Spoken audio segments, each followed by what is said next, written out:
the B defenders to try and get a lot of these picks through. USP pushed back, flashes over, smokes down, taps coming through, and it will be Shiro to open up the round here. Super gets Harry next up at the back line, double headshot coming out against HS. Looking at Savage in the back line, Nafany gets that kill, 10th kill, 1, and it is simple kills across the board here for Gambit Youngsters. A brick wall posted up in the back line, and everybody goes down for the pistol round. Oh, great pistol shots coming out from Gambit Youngsters. And for Nordavind, they're so blind on the site. Nafany chucks 2 flashes in from CT, and all it really comes down to is they're just completely blind. That's... I am dead now. He really is. That's a good one. I haven't seen that spray before. I like that. Good on you, Tansky. Isn't it a rare spray? Like... You reckon? I think so. I mean, I can't remember. And then everybody kept up with the spray games and, like, you know, open sprays, but... T-side players going fast out, and they may be dead again. Nice nade on 3. High HP player peeking out, getting shot to the hell down. Harry left for dead, and all of Nordavind going to rotate right back out. Banana go down towards the mid position. The smokes are up from the CT count to ensure that nobody else can make their way up. Out to the apartments, though, can still find an entry towards the A site. HE again. And this time around, not doing any damages. They're just trying to waterfall onto A, get a bomb plant, but that incendiary, they go, right, no, we're going back towards Boiler and back into the MP9. Shiro shutting it all down. That is Suffix to find a trade. But these SMGs, they're hungry, Jay. Yeah, Speed's hungry as well there for Super. I didn't see the player drop out of the window, actually, so he just gets 1 pick. No more than that, though. Nafany gets his 2K. Oh no! Oh my goodness, boys! What are you guys doing? So I'm guessing that the player towards the bottom had an MP9 and they wanted to recover the FAMA and the M4, and I don't know what just happened there, but the M4 didn't get saved. Gambit Youngsters going up 2-0 now, going into the buy round. They've got Shiro on the AWP, the main man, to be able to strike for an opening kill. That might wreck Gambit Youngsters' economy in the early game, like especially if they lose this next round. A good shot from the AWP down towards the mid position. Harry dealt with the 60, a little bit less than 60 HP actually. Nordavind that up towards the banana control. Molotovs down, AKs with the flashbangs out. Going to face up here with further utility, but not much else here. It's just Kroban tag the 36. Super low for Nordavind. Gambit Youngsters using the utility to force the to force the HP advantage. Very proactive at the moment on the map. Gambit Youngsters always looking to try and take a fight or do some utility damage. Now they're going to back off a second player out of, or the third player out of B to rotate into A. Shiro, he may be left alone here with the AWP. He's seen a lot of information though. Super ready for it. Flash against him. For Mars takes down a bomb planter. Harry gets a trade back. AWP can't handle all the pressure from this one. Shoulder bait takes out the bait shot, and the kill comes through against him. So 4 on 3. The team is gaining advantage, getting the bomb site as well. This might be a save call from the rest of Gambit Youngsters. Yeah, they're very slow on the rotations, and what a couple of unreal opening kills coming out for Harry. Super just staying around, or Insa's, sure I should say, staying around for just way too long with that AWP, getting jiggled out. Gambit Youngsters does look like they're going to try and go for it. Nafany just pushes through the coffin smoke. Does not deny that bomb from going down, though. They weren't expecting that. 3 on 3 situation. Axel starts moving up. HS over on the coffin position. Burst through on the M4. Nafany takes Tensky. Gets a nice triple on for the Quadra against Harry. He challenges directly in the back line, trying to hide behind Pillar and Dark. These are known entities of the CT forces, now known as position as well. Nades up, damage done. Nafany gets away with 4 frags. What a round from him. Almost denying the bomb plant and everything. He did so much for Gambit Youngsters on the retake. That was a phenomenal retake. Things are looking really great for Nordavind. They had a 4 on 3 that established control out to the B bomb side. I mean, even the play, no one's watching that coffin smoke from Nordavind. The coordination just not there, realizing the fact that there's a possibility of some over-aggression. 3-0. At least it's a bomb plan for Nordavind to give them that extra bit of money to work with, but it's only going to be a couple of upgraded pistols going into round 4. Tech-9's on 3, Deagle's on 2, Kevlar and helmets, because there's just not enough money for a lot of them to justify that. Bomb plant bonus would be great going into their rifles. No kills found this early on here for the CT side. By being AKs on 2 players here, the aggressive faces have just not quite been in check for the Gambit Youngsters squad. Out to their mid control and second mid control from Nordavind is very passive and carefully played. I tell you what, Nordavind have done a really great job of trying to bait out this AWP quite often in the last couple of rounds. 3 players here over at the A bomb site, rotating the arch player back towards library, and for Nordavind, with the moto smoke being set up, they'll just try and see if they can execute their way into A. Smokes down on the long crosses from sight and from brackets. Burst through, Axel standing, enters, trying to put some damage on with the nades. One player rounds that corner with the AWP. 2-for-1 trade actually favors Nordavind in this one, so plant secured again. Another 4v3 retake for the CT side. That bomb, though, they need to recover it. It's out and towards the open for the moment. Nato Savic's going to pick it up and try and get it planted towards the back of the site. And Gambit Youngsters, this time around, Jay, they're not interested. They're just giving the site up. Lost quite a lot of money in the last couple of rounds, so it is kind of understandable. It's a bit of a weird sort of abrupt ending to the opening momentum here for the Gambit Youngsters, though. Nordavind have taken pistols and managed to get a round out of it. AK recovered and all. It's a good start for Nordavind, obviously. They get themselves back in the game, but... For sure. Even so, Gambit Youngsters... The 4v3 retake against 4 rifles in the last round. This round, however, not such a force forward in this one, so... The first on the board for Nordavind. I don't know if a rebuy can... actually, yeah, probably a rebuy will come through here. You know, Axel will come invest. Super can drop a weapon to Inters. That's exactly what he'll do. So yeah, 4 rifles coming back in with the AWP in play for Shiro. And this has got to be the chance for Nordavind. They realised the fact of, after winning a round where they only had a few upgrades, that they've at least targeted the economy from Gambit Youngsters. So they'll know it's not the strongest of buys in the world. It's going to be a fammer up for Inters. Nordavind, this time around, not even looking to try and take some banana control. And I think they realised, because how much of util has come down for Gambit Youngsters in these last few rounds, the Molotovs, the HGs, and well, the city side, they're trying to take control.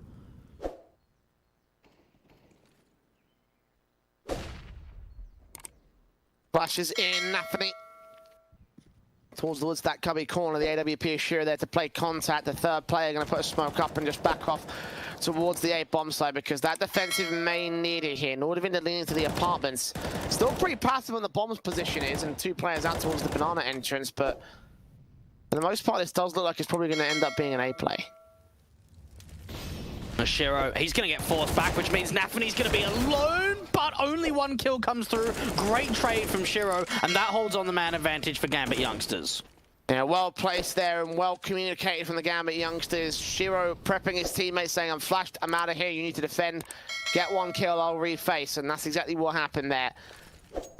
Nordavind now down by a man, putting a little bit of utility out towards the B side to bait in a rotation, and they'll be successful with that much, but there's still 2 players standing by on A with re-smokes down as well. Super is not going to full commit to that rotation position. It enters 1 man on site alongside Axel for Marson M4. Flashes in to try and blind them off. Super can't get an angle just yet. Tensky's head's been seen. He's going to line up alongside Nato Savix here to the bomb site. Sprays Manic. He gets that pick. Can't get a second frag, but the FAMAS does do so. Super swings on HS to get that final trade, and Gambit Youngsters return fire to 4.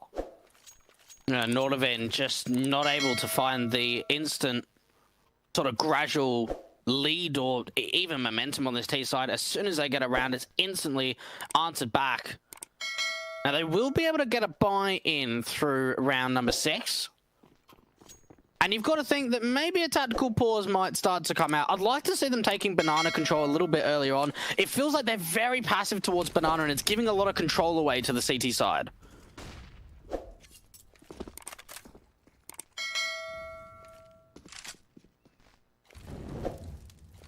Molotov's down. Flashes over. Smokes back from the CT camp. The incendiaries as well. HG's on. It is Harry there with the first headshot. Super quickly turns it back over for the CT camp, not allowing anything to go the way of Nordavind if possible. And again, he's going to force them to go back passive and look towards the A site play. That was just 2 raw ride swings coming out. Shiro finds 1. Trades are very quick between these 2 sides, and Nordavind might continue the pressure. Incendiary's back. Inter's going to push through smoke. Axel will find that kill, drop that bomb. NATO suppressed by another good smoke, so there's going to have to extend even further out than this. Good timing on a flashbang, but Inter still gets the pick on the man. The AK of Tensky revealing his final position, 1 on 3 for him. So the element of surprise is gone. The bomb's in the open. The CT set the crossfire. This should be a 5th for Gambit Youngsters, making it look easy here on CT side. Yeah, look, they certainly are, and they're making it look easy. It certainly isn't. But everything at the moment, crossfires, timing, it's looking fantastic. And one thing that I don't think a lot of Tier 2 teams have is how long lineups have been together. These boys have been together for what? It's got to be at least like 16, 17 months. They've been together for so long. I think it was like mid last year that these guys formed.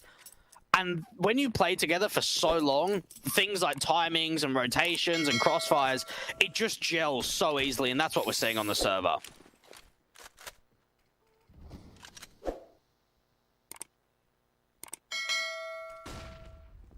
A half-fire round for the T side with no real choice or say in the matter. Nordavind have kind of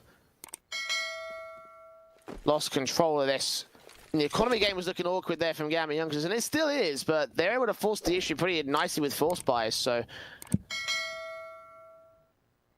Down to the basics here for the pistols, the AK being the only rifle in play for Nordavind, the only firepower weapon they can work with. And they're going to go towards the B-bomb site here. Been a pretty successful element for them so far when it's come to being taken control of. Won the round off of it. Nades on. Oh my God! How more perfect can you get for Gambit Youngsters? They are so low. They're all going to die. Super will get 2. They do find a couple of trades back at the very least, but a 3-on-2 with those kind of numbers, this is going to be real difficult here for Nordavind. I'll get a bomb plant. That's all you need. Bomb plant at the most. And Shiro's going to make sure that he's not seeing anyone go over to the left side, so they know both of the T's have to be on that right side. Flash smoke in. Tensky, did he make any noise? I think he might have done. Oh no, they're just going to suppress that position. Blind spray. Axel returns some damage. He does get that headshot in though. 2-on-2. Chance available. Inter takes HS back, so it's all on Tensky to clutch. Sees that bomb, knows that they're not there. Out in the open, Nature's position doing damage. Shiro looking to face against him. Should know that this angle is pretty much being watched out for. He lines up the player behind him, but doesn't get the player in front. Shiro just has enough time for this to fuse, and therefore it will be 6-1 for Gambit Youngsters. A good effort from Northern, the immense amount of damage done by nades. Yeah, look, those 2 nades were actually placed just so perfectly. Like, they did so much damage, and you've got to think for Nordavind, they're actually pretty happy. They get a bomb plan, they get 4 kills, make it a very expensive round for that City side. And Gambit Youngsters just peeking together, wide swinging as a unit to try and face up against Tensky. 6-1 on the board, and Nordavind, they're taking a timeout. They need to have a bit of a breather just to talk about what's going on at the moment.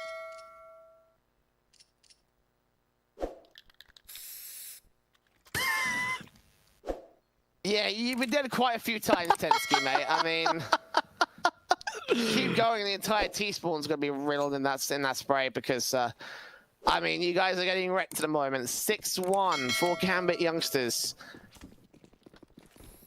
And it looks to just get better and better. Unless Nordavind can change something. Of course, they have kept these rounds close, therefore the economy is still relatively low for the CT camp. Look at Nafri right past the wood stack. Harry is not known. They think they might be safe in the back. HS going to be dead to the spray, and super blind onto Croman takes him down. Harry's still sitting in the midst of the smoke. Most of the bullets will fly past him. He'll force forward, but the CTs fall back. Oh, this could be big from Harry, though. The thing is, as soon as contact's made, Nafny's going to drop that smoke, and instantly he can't carry further. Already 2 players going down pretty much instantly in the round, off just the back of aggression towards Nana.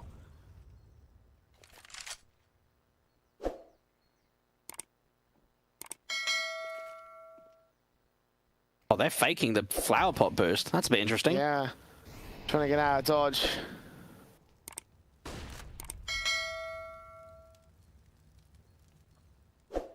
Flashbang's over for this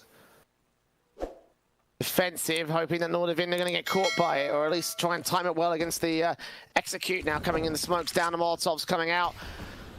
2 on 2 Crossfire set from the M4 and the AK. Now fleeing towards Cross to just flash out position. Super's going to get Molotov out of Dark, seeing one player. Coppins gets that transfer, looks for his second. A bit awkward on the second man spray. So Tensky actually gets the 2 picks. A 3-on-2 scenario though. From Arsis are out, smoke straight in. And Tensky, here's the body block, gets a triple. Can he get the quadra or the ace? 2-on-2 situation. Gamma Youngsters up for another retake.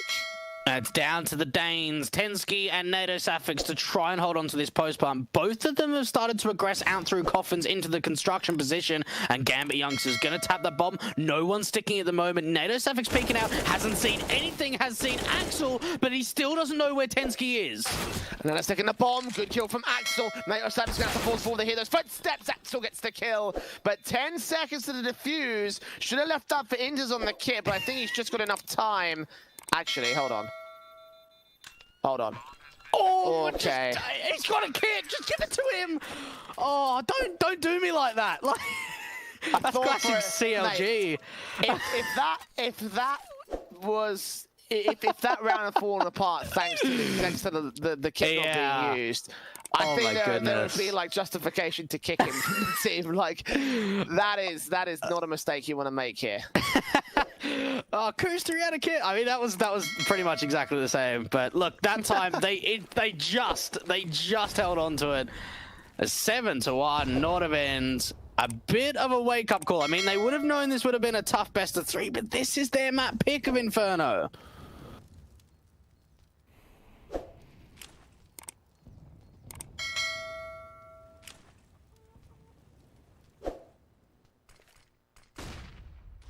Smoke set. Now towards the cross position again to the B-bomb site. Nades at the ready with smokes down from the CT count to stop any players coming in from Nordevin. They're not going to play out to that B-bomb site just yet, though. They're going to just rotate back out into the mid and second mid areas, into the apartments for Tensky in particular, the most aggressive player from Nordevin. But it's not active, you know, it's not facing into a bomb site just yet. Very silent from Nordevin, so Gamma Youngsters don't really have a lot of information on what the play is. A boost up for Supra towards this new box position. And Nafany's got a resmoke. As soon as utility comes out, even before, he's going to resmoke up towards the top of Banana. And this just means it's going to be even slower now for Nordevin. Smoke down. Molotov in towards the new box as well. Will it catch the Supra? It will catch Nafany instead. Croman gets them both regardless. And finally, a good execute with a man advantage. Tensky, however, traded back over in the apartments. 3-on-3 scenario. A chance for Gamma Youngsters to retake once again. The AK is in play for 2 of the individuals on the CT cap. And the bomb ticks by. One already close. That's Shiro from construction entrance. Croman watching out from the cross. There's one player back Banana that won't be watching out anything here on the bomb site. Directly flashes over. Axel gets one. NATO and HS quickly turn it around. And Shiro left as the lone man left. Turning on towards HS towards the new box. Not expected, but HS adjusts for it. And Nordevin will get their second on the T-side board. That should be enough to break the Gambit Youngsters economy here. Yeah, no, it certainly is. It's going to mean that they're on a force buy for the first time in this matchup so far. I really like that from Nordevin. Even though that lurk doesn't work out from Tensky, it's, you know, the ability to try and catch off rotators. And we see Croman getting a lovely couple of opening kills out towards B. Tensky tries to do his work on the lurk. He gets taken down, but at least it draws enough attention away for the post plant, wasting time for that retake. Nordevin, this is the chance to follow up around. One good pick from Croman. Nafany down to the full spy around. A challenge aggressive from Axel, read by the apartments play. And he goes down to Tensky, running straight into the wall bank. Dead and buried. Inters gets one good deagle shot back to return. But a little bit more time to work with and a little bit more work to do for the CT side. The one plot will be secured towards B side. That's basically opened up the AK to get picked up here. If Shiro can get another good AK, that'll be a great round. Nordevin, 3 on the board now. A couple in a row. So something to save into the next round of that AK and Scout. And both these players should be able to hold on to their rifles, considering for Nordevin, they're not really going hunting at the moment, and I don't doubt them. They'll realize the fact if that was a force that there's not going to be any money going into the next, and they kind of need to focus on their own economy.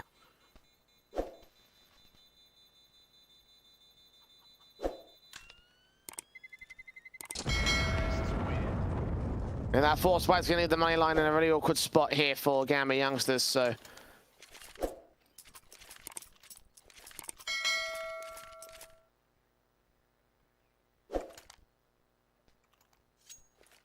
He could have come through around the two rifles saved. Inters and Shiro at least have a bit of frag potential on their board. See if they can end up working with it here. They've got mid control already set up from both of them, actually. The AK coming out to cross initially, and the scout will be there to cover off anyone that comes straight forward in towards second mid. Spray through, drops the first, not the second. Kensky finds a trade back. Scout shot connects to a tag, not a frag. Harry deals with both rifles. We're in a 4-on-3. And for Gambit youngsters, you've got to think, right, they've got two weapons to work with. Just see if you can find some kills with it, and that's exactly what happens. We see Inters and Shiro lights out, very aggressive in the opening fights. Those couple of players go down, and for the rest of them, this round should be pretty much over. Nordavend's going to be running into A, and they only need to deal with the USP of Supra.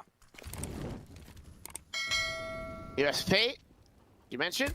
Lone pistol, not seen here. Gets the tag on the first man. Whoa, Supra!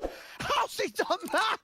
Against rifles, he's got an AK to work with. Backups on the way. If he gets a third pick, that would be absolute insanity from the man. No, Tensky takes him down. And Deagle's up and Anthony, dealt with all the same. Supra!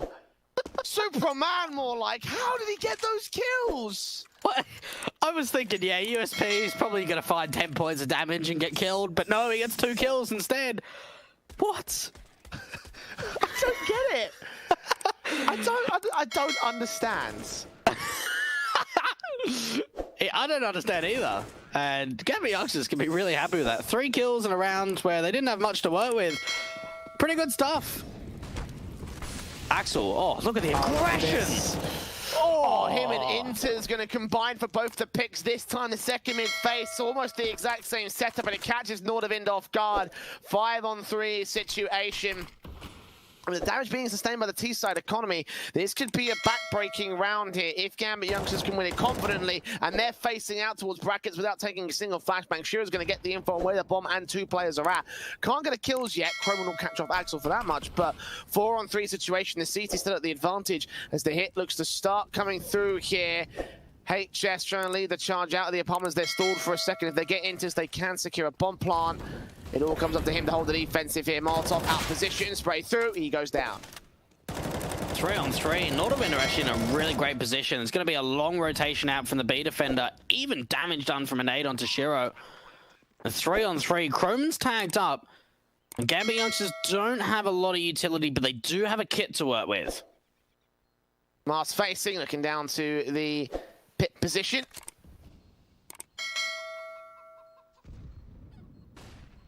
One kit on Nafany coming forward from the short position. Super's going to fall. Awkward turnaround for the headshot on Croman. And now it's left to Nafany in a 1-on-3 situation. A good start there from the CT camp, and Nordavend chiming right back in. Yeah, they're coming into their own now. And we saw a couple of mistakes being there made from Nordavend. I don't know if they thought that long was smoked or that someone else was supposed to flash them in, but there was 2 players, both Harry and Croman, that just ran into brackets. First of all, looking towards short and not over to long with no utility. But it's the entries on the side, the execution, and locking it down in the post plant, which is really important. Finding their groove at the moment, 4 rounds in a row for the international side. And Gambit youngsters, got to think, probably frustrated at the moment that they're not able to find a response. Double nades, Nafany's down. They don't know what to see that's far pressed up though. Supra in a real good spot here. No flash to support him around the corner, so he's just going to wait and see the T-side players clear out. So he's going to call that information back out to his teammates and start setting up a backstab. The Eagles ready towards quad. PT for sure ready to play a counter flash. Harry peeks in, that's the Eagle damage done, and Shiro will go down. Super doing his best, but in the end, Inters will take a frag back. Axel and Super trying back actually, 2-on-2. Again, they've done damage, but taps to the head, now clears out the B-bomb site. And they're just going to run into B. Axel, he could pick up an AK, could potentially try and go for it. As soon as he clears out short, he's going to realize that they've gone over to B. Nordavend. Croman and NATO Safix in this 2-on-1, and it looks like Axel, he wants to try and go for this fight. He wants to try and go for this retake. If he takes damage, though, will be no shame in Sim sort of conceding and falling back out position. But no, he's going to commit to it. He's straight out the gate into the cross position. He smokes banana. Could do as well. 10 seconds to the defuse is the main issue, I think, for Axel at this stage. And time is of the essence here. He's taking so much time to creep up. No info on NATO or Chroman. Smoke down towards banana will not come through. I don't even think he's got time on the clock, so this one's out of it. This will be a sick for Nordavin. I think Axel is going to go up with the bomb. Indeed, he will. Right there are the coffins. No protection. No life. And the AWP. And back in Vashiro on the rebuy here for Gambit Youngsters going into round 14. They could use a decent round here. They had a 7-1 start, and now Nordavin have brought 5 back to 6. Yeah, look, they need to find a response here. Things are looking really good for Nordavin. They're finding a lot of success in the mid-rounds and the executions. And even the retaking ability has gone a little bit sour for the Russians. So one good round here would put them back on the board, get the confidence back, and maybe trying to do some damage over towards banana. The nades, though, it's actually to the CT side. Dupra trying to hold trades. AWP Ushiro down to 11 points of health, and a nade damage that they were doing so early on here for Gamma Youngsters has turned against them, as now Nordavin know how they're going to play this out. Need to find a way to counter that, either by conceding control, letting that utility go to waste, or otherwise. 4-on-3, Nordavin placed up and into the A bomb site hit for this one. It comes down to a couple of players. Man, what a crossfire these two guys are going to have to try and pull out. A single lurk out to the apartments while 3 players are wrapping in through long. Up shot, Shiro takes out Tensky. 3-on-3. Backed up by Intiz. He sees 2 players on site, and he actually bursts forward to get the kill back on Chroman. So time stalled here. 2 players left to make their way out of the apartments. They heard those steps on the drop, and the plant to be secured towards the backline. The Molotov to force one out a mini pit. Intiz is going to use that smoke to try and keep his position. So plant secured, AK moving up. 2-on-3 for Gamut Youngsters. Again, they have stalled this one. Nordavin have got a little bit quiet as they just look into no man's land and stop the CTs from pushing in. Shiro's repositioned. He got that kill out towards Speedway, but now he wrapped around Banana in through the back lines. NATO Savage not ready for it. HS, 1-on-3 attempt now, making a 1-on-2. He knows where both of these players are, but Gambit Youngsters are going to be able to get on that bomb, defuse it for an 8th. Nordavin, they just couldn't deal with the players towards the pit and the mini pit position. Eventually, the double face will come through, and those 1v1s will stop being given up to that lone player on the bomb site, but yeah, Nordavin having a real tough time with that A defensive, and maybe another B play is the best way to go about them. Just stick to that bomb site because it was looking pretty good for them. 8-6 here, and a force buyback from the Gamut Youngsters side. We'll see an SMG in the Supra, so it's really not ideal for round 15, but nature of the economy state here. And still a decent number of rifles. I mean, most of them are AKs, M4s, AWPs and such. Nades up, trying to do some initial damage. Again, Nafli's going to tank that to the face. HS will take similar amounts back with the HEs and the Molotovs they put down there, but that was 1 HE put out by the T-side compared to an incendiary and 2 HEs in the CT camp. It certainly seems as if these last few rounds, Nordavin have been able to work around this utility damage of Banana just by holding a little bit more passive rather than up close towards that broken wall and quite aggressive towards Banana. Shiro, though, he's just going to start to walk in. There's the opening kill, but he does get dinked down to 17 points of health. 5-on-4 situation. All ready for another good pick here for Shiro. He's on 17 points of health, so he needs to land this shot or just take it and then fall back out position. Regardless whether you hit it or not. Survival is of key importance for this AWP. Smoke set from his teammates, so as soon as he takes that face, they'll know what's up. Straight in with the execute. Smoke down to block them. Super's going to get aggressive towards this corner. Are they ready for it? No, they absolutely are not. Chroman falls. He jumps in the air, takes HS. NATO Savage gets the trade. Shiro gets a 2K, and NATO is left alone. The bomb can get picked up, can get planted, but the retake is just so impossible for this man. He's got so much to do. Does take down Nafany, but he's still got 3 more players to find. He's got to try and get this bomb plant through. He's really running out of time at the moment. And NATO Safix Oh, even the nade coming down doing more damage, and that's going to be Gambit Youngsters to find their ninth. A couple of good rounds to recover the half towards the end there. Look at the flying UMP. Works well enough.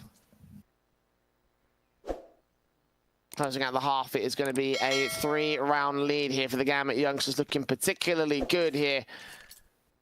Nordavind.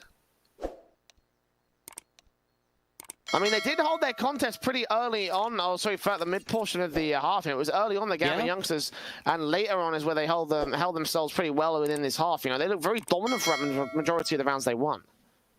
No, look, they certainly did. Nordavind were able to get a bit of a groove. It certainly felt as if that they were countering a lot of the plays from Gambit Youngsters. The utility damage wasn't there for a lot of those rounds that Nordavind were able to win, and they kind of used aggression a lot on the T side to counteract the style of Gambit Youngsters, especially out towards that brackets position. You've got to think for Nordavind, only 6 rounds on T. They really need to start to bring it back, and they need a pistol round here if they want any chance of being able to get a convincing scoreline on this first map. USP's tapping up here for HS, looking for a frag or 2 or 3. Nothing going their way here against the T's. HS, 5 points of health already, and they're going to get forced out the brackets control here. 3 on the B-bomb, so they're going to boost up and hold back passive. Gambit Youngsters slowly start leaning their way in. And they won't know, unfortunately, that there's 3 players here. Smoke to either go down towards Coffins or CT with a couple of flashbangs. They do have a lurk to try and potentially cut back through Speedway if they want. No, they're going to show a bit of top banana presence, leave a single player there of Axel, and then go back to this A bomb site. Here they go. 4 players on, double flash and smoke still here for Inters to utilize. Comes to the entries around the corners here, and they've picked the right bomb site because there are only 2 defenders from the Nordavind side. Footsteps are being heard. With that force of rotation, it'd be a very long rotation, all things considered, and Axel might even shut them down as they make their way back out. Smoke on from Arch, looking to be a play-in to the long position. 25 seconds. They are taking their sweet time with this one. They'll check out Cubby, and they're going to wrap around from Speedway instead, or at least it's going to be the sold play out here. USP of Croman so close to the smokes. They are running this timer shockingly low. Shockingly low. He gets the kill on Shiro. He drops the whole round. He'll get Super instead. But now the USP peeks out on the graveyard. Nafany comes in with 2. And big clutch kills to just secure the 3-on-3.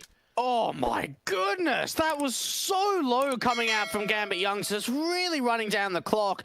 But in the end, some really nice trade kills to come out, and Shiro's got all the information. He's heard everyone coming up through mid. Unreal. Unreal there from Nafany. Can he do any more is the question. USP still sat towards Graveyard. They are on site. Taps up Tensky. NATO get kills back into take one of the bomb site. And the bomb's not flying for him. Tensky gets the kill. The diffuser will come through. And that'll be Nordavind with a 7th on the CT board. Oh my goodness. Has he got time? Wait. Oh! No, he doesn't! It's 10 for Gambit Youngsters. Last second stuff for Nordavind. And it works better for the T side. That timer says 0.02 of the last frame. I was thinking about it. So I was like, he doesn't have a kit. Oh my goodness. Gambit Youngsters. Now, I would say months ago, Jay, it's still very similar, but they've changed up their style a little bit. But especially when we used to see them on Overpass, they used to really run down the clock. And whenever we're casting them, you get really nervous when you start running into a site with 15 seconds, and that's the reason why. Entries looked amazing. Trade frags, not so much. Finally, the entry here towards the CT camp. That's Croman and Shiro trade back and forth between those frags. The Eagles up against Tensky, and he goes to have to fall back here at 64 points of health. And Gamma Youngsters, a lot of aggression coming in. A Gamma stacked towards the A bomb site for the CT camp. And now the T looks to lean towards the B site instead. Really good reads coming out so far from Gamma Youngsters on this T side. Slowly, Nordavind are bringing that second player back over to B, and they might even gamble a 3rd player smoking off mid, but the execution's coming through. They need to rotate now. Smokes down, nades on. Flash is going to keep Axel or Harry blind. Harry tagged up pretty heavily. He peeks forward, gets two. Axel trades it 2-on-2. Deagle back with Tensky, takes him down. Matt Shiro, only thing left peeking from HS, wins the fight and wins the round for Nordevent. Harry, that was such a big play. So the fact that he pushes through that CT smoke, and no one's expecting it from Gambit Youngsters. No one expects the play of an overextension. And the force buy, well, it works out lovely. And Gambit Youngsters now have to force on their accord. Now, they do get away with an AK dropped over to Axel, so there is something to work with the upgraded Deagles. But for Nordevin, they could be so pleased with that round. A big win to take off the back of the pistol win for Gambit Youngsters.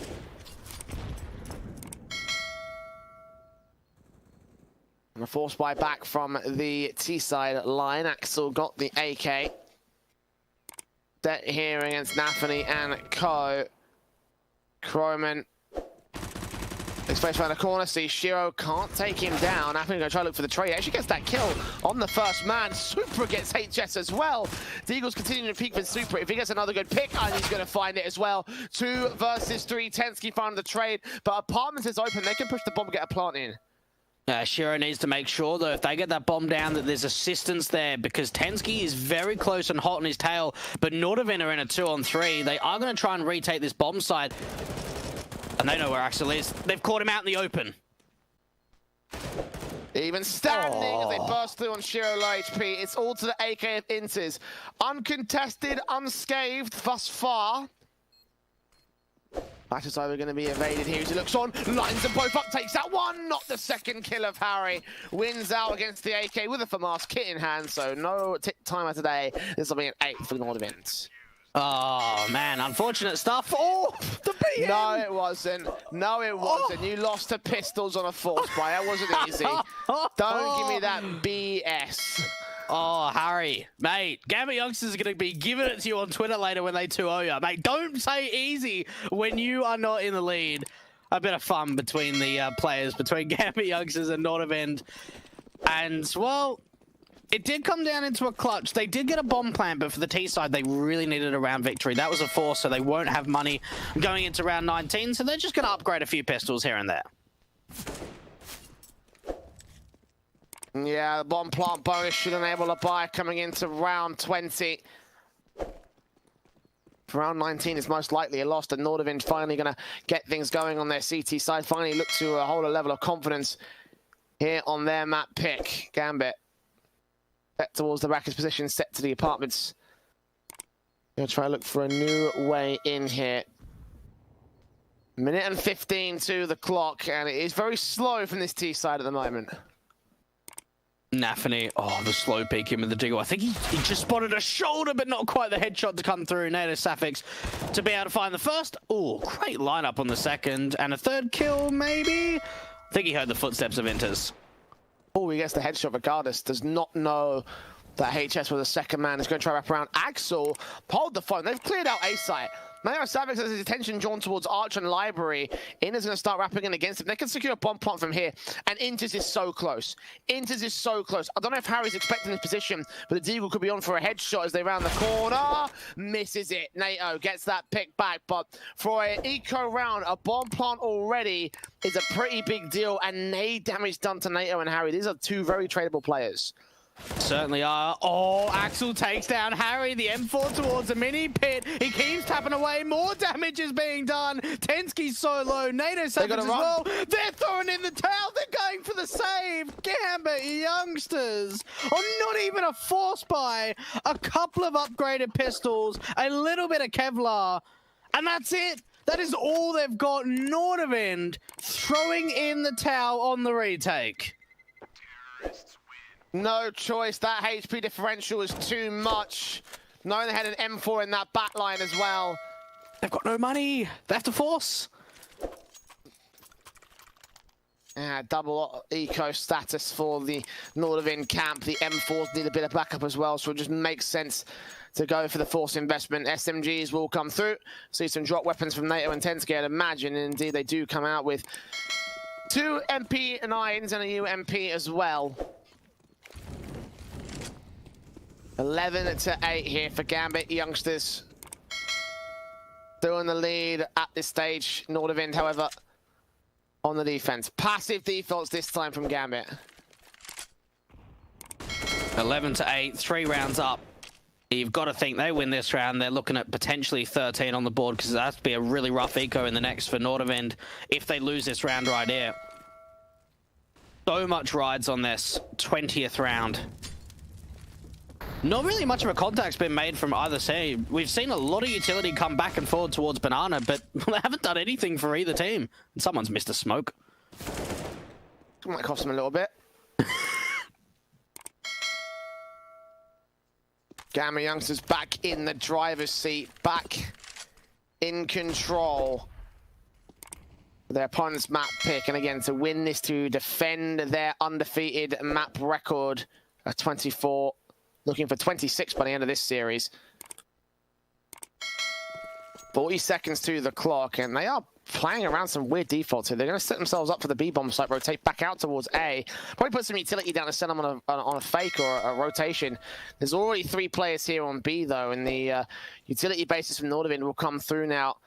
Trying to hold a bit more cover and defensive on the A site. 20 seconds to the clock, and footsteps will be heard. Are they going to call in for a third man? They know these last second rotations and these hits from Gambit can be deadly. Here they come, Super out the gate. Bursting them, HS gets that pick. They're both very, very low. Nafany trying to trade back against Chrome, and the bomb's been dropped. They can pick it up and get it planted, but a 3-on-2 scenario game by the CT camp. Nordavind are in such a great position. 3-on-2 retake, and the numbers are here quickly. They've already established the short presence, and they're going to start to synchronize the retake.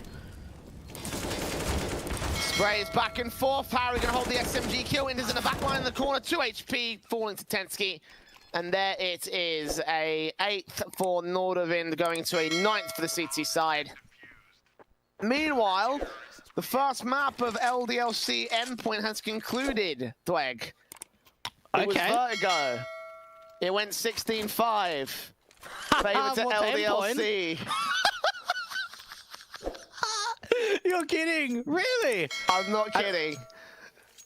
Oh, you're kidding. 15-5? Man. Well, that was a bit of a an upset then. Second map's Inferno as well. So interesting. Oh. The 1-for-1 trades come out here between Gambit and Nordavind. Again, make sure you're checking out our B stream as well for the matchup that will decide the winner's opponents in the semi-finals. Nordavind coming out on top of this defensive towards Banana. 2-for-1 trades against Shiro and Axel.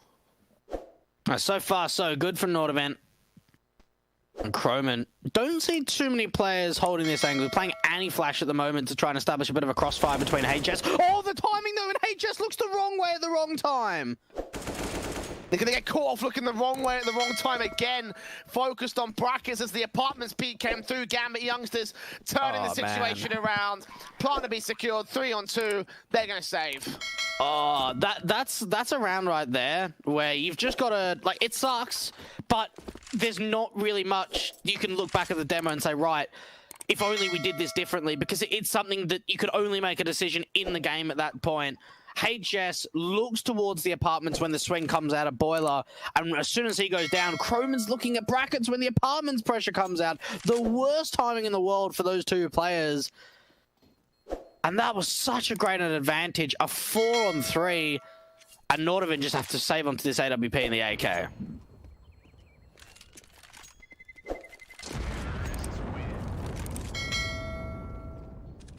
This is not a good stance for Nordavind. Again, the economy in a little bit of a shaky spot. Ops and AKs. Has to be another force. Yeah. I mean, it's again, just the loss bonus being knocked back here. They're down to 1900. They have to go for a reinvestment. Ops, the AK is coming in with the P250s and MP9 to back it up. This is just not going to happen for Nordavind. Gambit youngsters should be able to control this. I mean, the AWP could find a pick, but I imagine the trades are going to be so thick and fast from Gambit youngsters that they just can't keep up. Yeah, there's only one at B, so as soon as Tensky, if he finds 1 or 2, he's going to get overwhelmed. This just looks to be a straight commitment. This is one of the fastest executions we've seen from Gambit youngsters yet on the T side. Smoke on, flash over, 5-on-4 situation. Tensky. Oh! Didn't get a leg shot on Shiro. It looked like he did. That was actually, I believe, a HE from his own teammate, but... Okay. Plan to be secured, 5-on-4. Retake, can still coming from Nordavind. I mean, they're probably thinking about it because, I mean, they'll be on double eco anyway, so, you know. Yeah, might as well. Orbs out, AK's in, M4 still set for Inters, interestingly enough. Currently playing on the top of the boost boxes. AK is out of position here towards the old grill area, waiting and baiting for the CT cap. Molotovs, nades coming through. Time is ticking away though. Have they even got a kit on this CT side? They do have one on Tensky. Nades and Croman going to hold down Conscientian as HS goes falling. Manic spray against Croman. Tensky gets the frag. 1-on-2. Got to get the diffuser. Spray Manic. Super can't land it. He gets it last second. Croman will get the exit frag. But that was a hero spray that just saved the round for Gambit youngsters. Oh my goodness, that was like the last tick again on the defuse. I just want to try and see the time. Oh, okay, it was about 1.2. That was down to the wire. Very down. Croman tried everything to try and help him out and trying to bait out that he wasn't sticking it. A 13-9 Nordavind. Oh, that was vital they win out that retake. And Nordavind giving me a rebound spot for it. Look at the rush coming through with the USPs. Can catch the bomb partner actually, but Nafany gonna hold contention for his 4K. Probably the ace actually Inter steals it away, but the more important thing was to ensure that not a lot of players dropped to make sure the bomb stayed in case they had to go for a hit. 14-9, Gambit youngsters tipping closer and closer and closer to their map point on Nordavind's map pick. Tensky still spraying every time he's dead. At least their spirits are high here on the CT That side. is true. That is very, very true. And Gambit youngsters, you've got to think as well, especially over the round where you've got a Fammer up for a single player and no AWP out for NATO Safix. Could be one of the more simpler gun rounds that they've been able to face up against so far in this second half. I'll tell you what, there's no one here towards Banana, so if Harry overextends, he's going to find nothing and get information and take Banana away from the T's.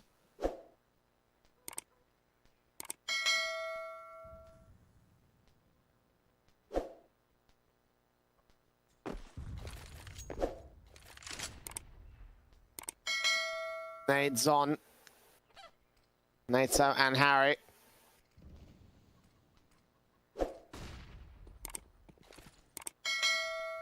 The minute to go to the clock for Gamma youngsters, who are again playing so passively up until the execution point. Bit of brackets and apartments control, hoping to take out the CT forces, but this four-man stack is still going to see any actual face or aggression from Gambit. They're going to wait and bait for a good opening kill, or just go for the hit when it comes time. Very, very slow round once again from the youngsters. And that's one thing that I've noticed from them over the last few months is they've implemented a bit more of some quicker takes and some faster mid-rounds, because they used to be a very, very slow team. And for a lot of their defaults, they still are, but they've got that change of pace. The 30 seconds, the CTs are going to bring a third player into this B bomb side. They're going to try and sell a fake over to A and execute here at B. Smoke down, M4 burst up, Shiro 13 HP, Axel gets Harry, enters, doubles up, 5-on-3, making it 2 as Axel gets his own double. Croman HS, now HS, left alone as Super swings out from the B-bomb site, the A-bomb site I should say. Taking out one of the exit frags and one player left standing at the save as M4. He might still get hunted, by the way. Super's creeping in against him, he's going to face that towards brackets against Nafany. Ooh. In the apartments, might get away, he's been spotted. He loses his rifle, Nordavind have nothing to work with in the next round. You'll get that one frag, grab an AK for it, but it's all about survival from here. The bottom line is still going to be their scoreline, and EZ goes down, it's 15-9. Gambit youngsters on map point here for Inferno. And it looks like the streak is only going to continue for Gambit youngsters, 15-9 up on Nordavind's map pick. And they're really starting to find some success now. 4 rounds in a row. And you've got to think, you know, Nordavin have put up a really decent fight. Especially towards sort of the back end of that first half. But never really got going on CT side, unfortunately. They won out some really nice clutches. They had some good retakes.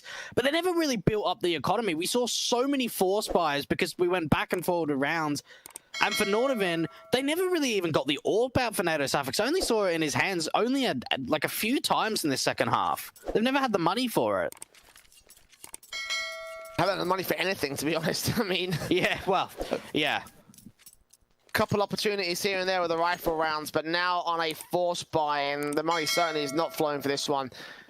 SMGs across almost everybody. The one player that doesn't have an SMG has a CZ, so not that much better. So do go aggressive at least. You can see Harry straight out towards Banana. Nade onto his position. Might say a little bit too far out. Actually doesn't even land that close. He gets out of dodge, and Shiro is backed up here towards Mexico. Minute and 30, and Gambit youngsters are just playing their standard defaults. That's worked round after round so far.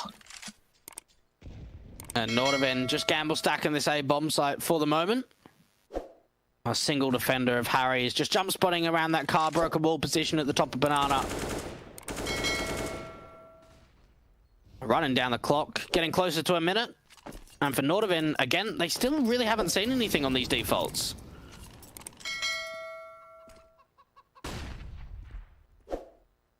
Flashes in, still looking for information. Not seeing anything towards mid is cause for concern. So it's like, okay, well, if they're not held up in there, when they go towards A almost every single round, well, where the hell are they? In Banana? Should we rotate? Are they in apartments? Are they going to come out from a different angle? Like, starting to be concerned, and certainly with the peaks coming in from the apartments area, that's going to sell a little bit more doubt there in the CT camp. But 30 seconds to the hit, and it's coming through towards Banana. The default set smokes towards the coffins and cross areas. Harry here on top of the first boost takes out Axel for one good pick. Tensky close range past the smoke. Tensky going to get that one pick back, and Nate Savage drops Shiro. The bomb's out in the open here. 4 on 2. Nate gets another kill, and it looks like they'll get away with murder. Nordovin with 10 on the CT board, just about staying alive. Okay, they get to double digits. Nordovin, that was just so much chaos at B. There were so many players pushing through smokes. And even for NATO Safix, the fact that he's able to get the CZ upgrade to that MP9 and still win out his secondary gunfight. Again, the youngsters are going to be able to get a bind back no problem whatsoever in round 26. But they have picked up 3 AKs on this CT side.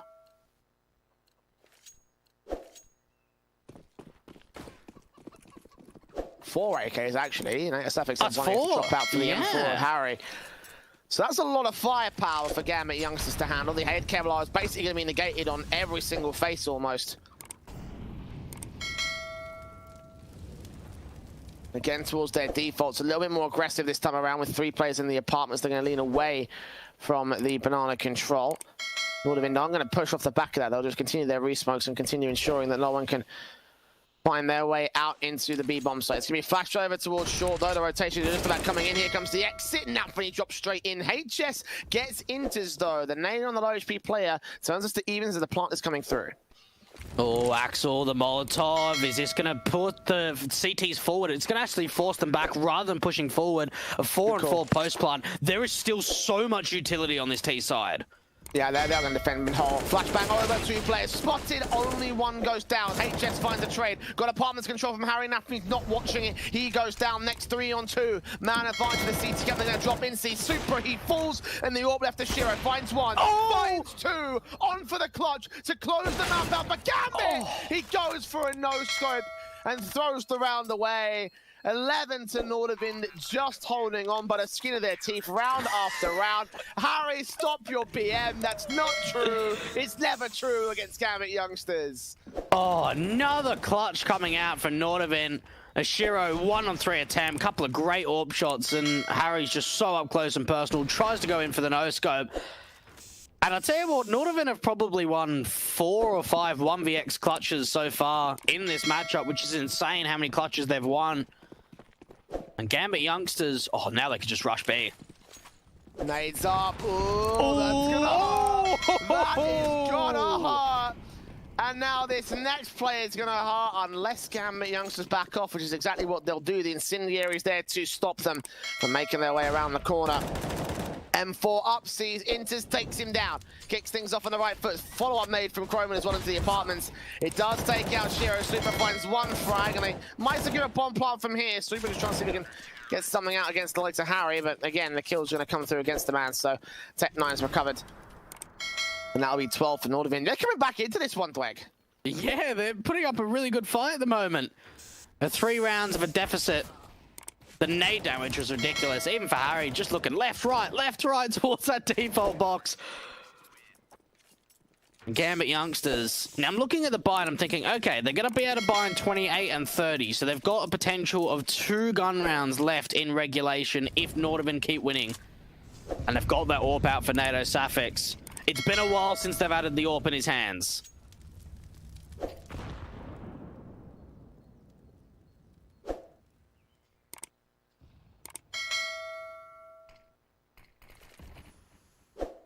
Smokes down, T side set to the mid control, into the second mid and apartments areas as well.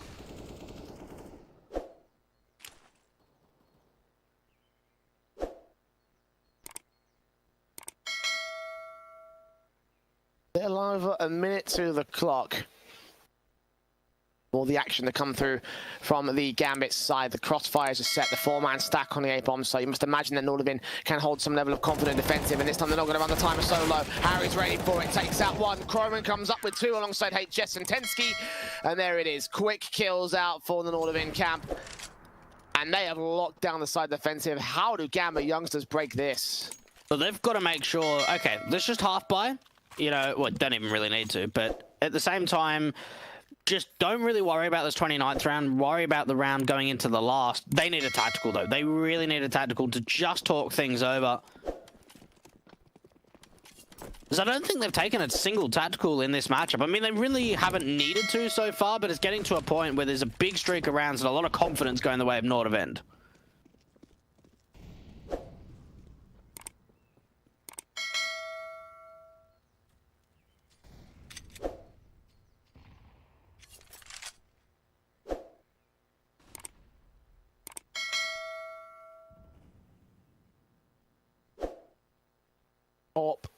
NATO seeing players crossing out, looking for a frag bag. The AK here is set for Harry and goes down. So actually that's a good frag to find, but doesn't follow suit there. So 4 on 3. AWP out, sees Axel, sees Shiro. Tech9 gets overwhelmed again, so they are doing quite an amount of damage here on the T-side line. A flash in from Tensky might stop them for a moment. There's no smoke to cross. They're just going to face have to get the kills against the man out, and he gets it on Axel as well. Croman falls. Tensky going to trade back, but Supra holds the Deagle. 1 on 2 for HS to clutch this for Nordavind to keep them alive. Are they really going to lose to an eco? I hope this isn't the round. An AWP was picked up from Shiro, and they know exactly where HS. They could just try and buy the time. They've got a smoke. They can re-smoke off Banana and make it even more difficult for HS. Shiro gonna put it out a little bit too late. HS 1 on 2 clutch to come through. Checking out Dark, checking out New Box, seeing the man. Shiro hears those footsteps as he's dropped down. Supra, 2 Deagle headshots, 2 big kills. 16-13 for Gambit youngsters. They're going to take Nordavind's map pick, and the streak will stay alive despite the odds. Overpass is up next. It's time to be scared. We're going to a break. We'll see if Nordavind can survive.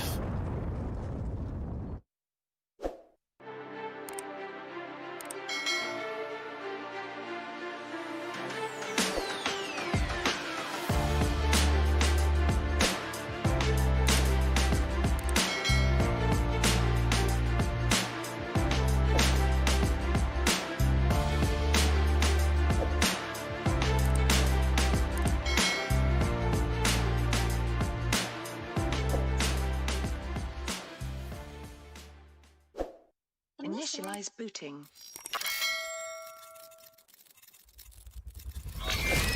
These are your targets. You must find, capture and contain them until extraction vehicle arrives. Witnesses are irrelevant. Leave them unharmed if you can. End of a transmission.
system online.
journeys into modern time.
Well, Gambit youngsters, a 16-13 above Nordavind, just being able to secure their opponent's map pick of Inferno here for overpass. Things get a little bit dicey for the Nordic squad, Dweg.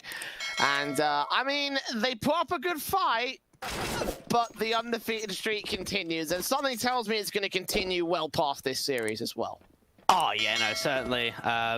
Yeah, like that first map, it was really down to the wire. We saw Nordavind winning out a lot of clutches, and that was something that I said in the pregame that we needed to see from Nordavind is that a lot of the time, you just can't win simple rounds against a team like Gambit youngsters. It's got to come off massive plays and individuals stepping up, and that's what we saw. We saw a lot of clutches coming out. It was close, it wasn't enough, and it was Gambit youngsters taking Nordavind's map pick. And you know, one thing I want to add that I was having a look at the during the break there, it is actually Inter's 20th birthday today, so what a way it would be to get away with advancing into the semi-finals with a 2-0.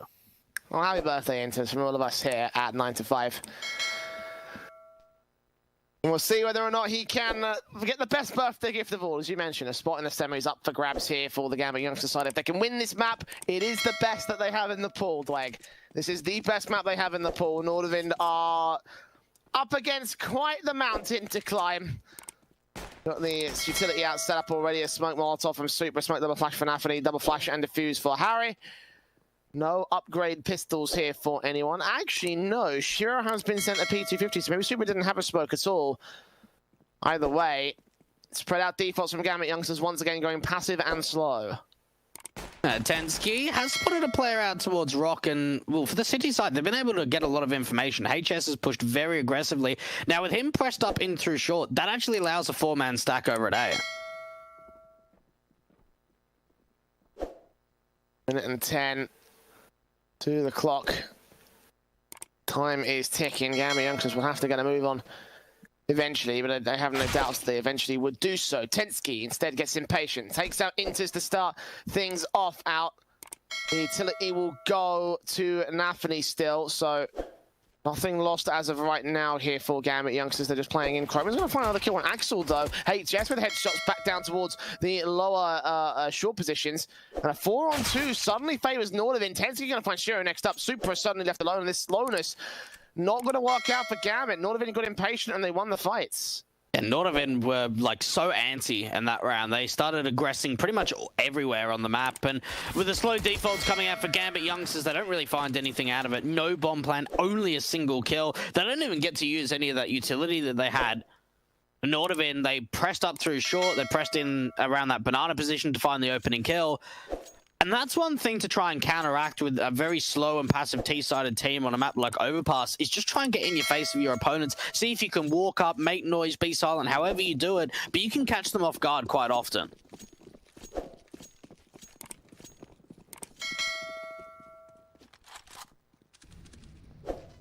Go out for NATO Suffix.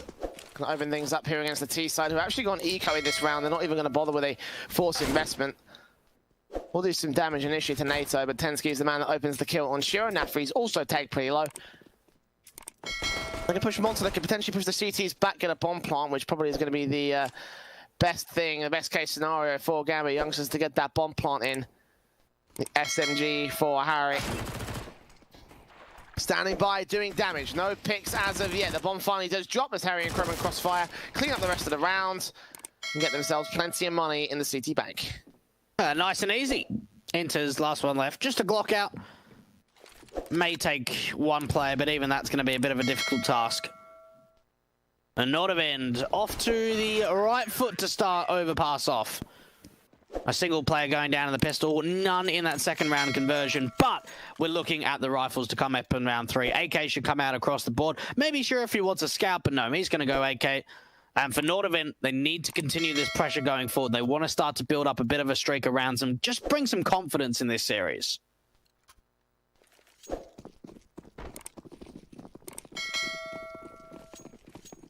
The AK is in across the entire T-side board. Cindery landing pretty well to try to force them out of T-con. The smoke just goes out and they cross anyway, so a little bit of early use utility from the T-side camera. They've got plenty more smokes where they came from, so smoke out the bathrooms area and now look towards the mid control. Gambit Youngsters again slow walking out, but taking a lot more map control in the early round than before. Slowing it down. Nordavin, though, not really too aggressive on the defensive hold at the moment towards this bathroom's position. They've got Native Sapphics with a bit of an off angle with this scout, looking to find a tag or an opening kill and then just fall back to truck. Ready for the face, ready for the playback in. Utility out, nades on, damage done to most players out here. AUG swings trying to capitalize on it, but Supra takes the frag to open things up for the Gambit Youngsters. Looks like a fast play off the back of that frag. Scout and M4 getting pushed back passive. Damage being done to the Scout player. Flash blind, Intus takes him down. They think there's no one else at truck. M4 gets one pick and two, but Nafni and Shiro trying back to leave it all on Harry. 1 versus 3, SMG close. Burst through, again, take a lot of HP away from the T-side camp, but only able to get another good kill for it. So 2 players alive for Gambit Youngsters. They do take a round on the T-side board, but a bonus round from Nordavin there. They got a few SMG kills, which means that the bike can come in confident. I'll tell you what's so crazy is how perfect those flashes are. Every single time Native Sapphics went for a peek, he was blind. Every single time he went for some sort of a wide swing with that scout, the timing on it was just absolutely fantastic. Some really nice entries, great trades coming up to the bomb site. Nordavin's sake, with the money being built up in the first couple of rounds, they will be able to buy back going into round 4. Gambit Youngsters, can they tie us up at 2 apiece? Could well do. I mean, the issue is that losing those 3 players means that the Khalil's got to come out from Intis and Shiro, so it's not the best of buys up here.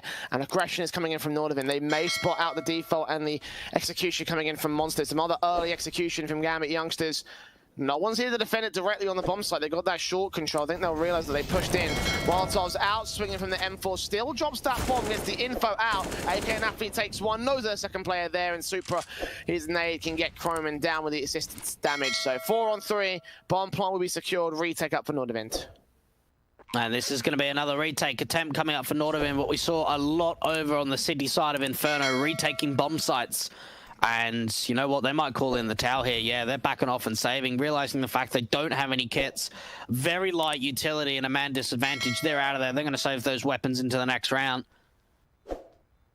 And Gambit Youngsters being able to convert off the back of what was a disadvantage. We saw both Croman and Harry. They started to push in through the short control. Croman found that first pick, but they were able to isolate the 2 CTs in that position.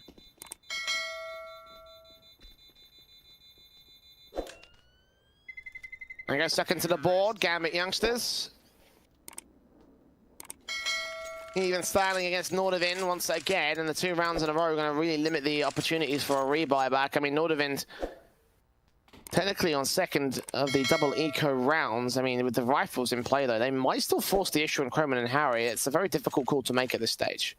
Yeah, look, it's one that you can make, but at the same time, it means you're only going to be able to drop SMGs out to those players. So rather than having a relatively strong buy, what they're going to do is have sort of a half buy where they've saved in the weapons from the last round and just use USPs up for the couple of players and then follow up a strong gun round going into round 6.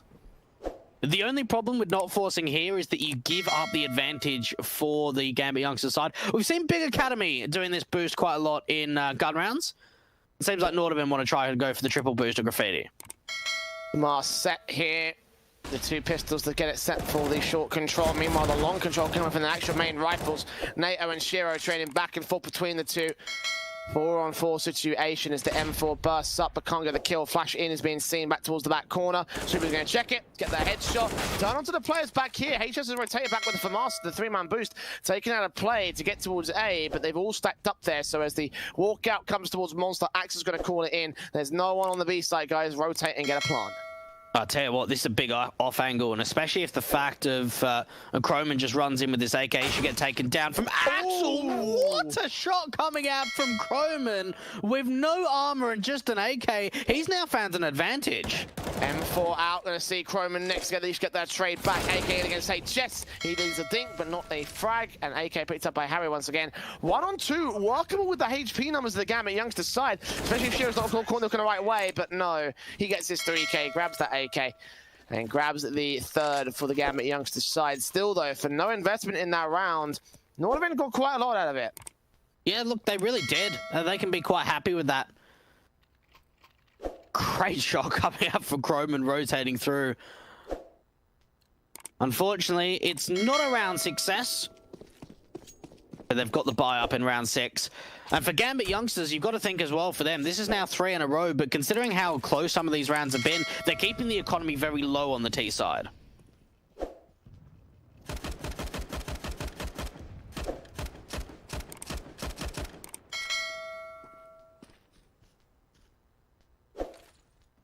Right, for round number 2 coming in for these two squads. AUG's still in for Tensky, for Mars out for HS. So it's not the best device from the Nordavind cap. Nafany slow walking into the mid control again. As slow as ever for Gambit Youngsters, but you know when that hit comes through, they're just going to burst in and explode onto the bomb site. 2 players aggressing from Nordavind may be able to make something better work out against Axel. If he finds that kill, then he only gets the advantage, but possibly the bomb as well. It's going to be contested. He thinks they're going to be close. Spots Harry, forced to back off a little bit, but also forced him into a do-or-die situation, and Croman will do, taking the opening kill. They are so aggressive at the moment, Nordavind. They're trying to anti-strat Gambit Youngsters as much as they can, and Super, he's just going to walk out for short. No one is watching the angle. Croman, easy kill coming through. They need to recover that bomb, and they need to deal with the monster presence of Harry. Can't do that. He takes them back down to the B site. Nayo Samus gets into his Meanwhile, Nafany walking straight onto the bomb site of A. 25 seconds. If you can find Tensky, you can find HS as well. Tensky has no idea. Tap straight to the head. Looks in for HS. Might buy a line in to work with for the bomb to get towards long. But 18 seconds. He's got to get a plant immediately. And NATO is still held up in mid. Nafany hunting for this for Mars. If he can take it down, it's going to be a free, easy bomb punch to come through. Last second bomb punch. Actually, sure, going to get shut down by the aim punch here. He's going to fall back. He's got to save. Big, big flank from Nordavind. I don't know where it came from, but either way, it's going to work out. 3-all for the CT cap. Oh, that's big from Shiro to hold on to the AK. The worst that he wants to do is go down after time. And I really like this play from Nordavind. Now, this isn't their normal style of play. There's no doubt that they don't normally play like this, but it's the fact that they're up against Gambit Youngsters, who are such a passive team. They want to try and see if they can find some map control, take it away. Very aggressive out towards Monster in that last round. And 3-3, you've got to think, you know, you've got to play a different style. You've got to be unique if you want to try and upset a team like the Gambit Youngsters. Especially on their map pick. AK out. Looking onto the connector T-Con area. Shiro with a flash over, going to catch NATO blind. He's not going to swing for the frag though.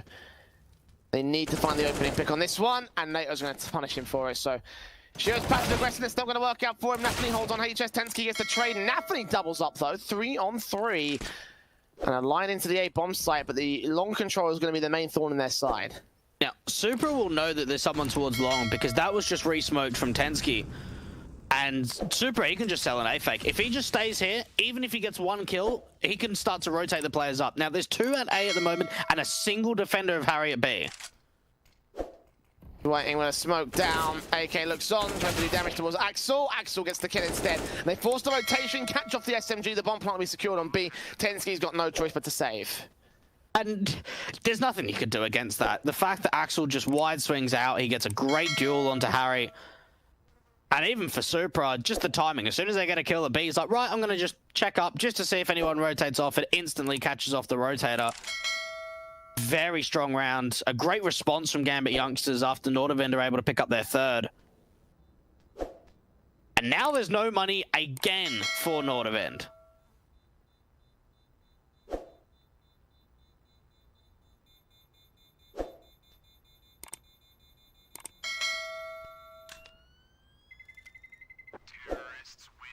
Lead regained by Gambit Youngsters. Nordavind, a bit of a broken money state. Is a force buy on the table here? Will they go ahead and buy around this AK? I mean, they got $2,400, so they could buy down to about 2K, maybe a half buy around it. Yeah, you don't really want to, though. It's tough. It's a tough call because I'm looking at the money line and I'm thinking, all right, Croman can potentially, if he wants, buy an AWP and body armor in the next round and chuck that over to NATO Safix and then pick up a rifle. And then that way, at least they get an AWP out in that next round. Because the thing is even upgrading anything, what are you really going to find with... You know, if you're going to upgrade something, it's got to be the Deagles and maybe a bit of utility and some Kevlar. If you're only going to fly a couple of, maybe some CZs or some P250s around, you're not really going to do a massive amount of damage.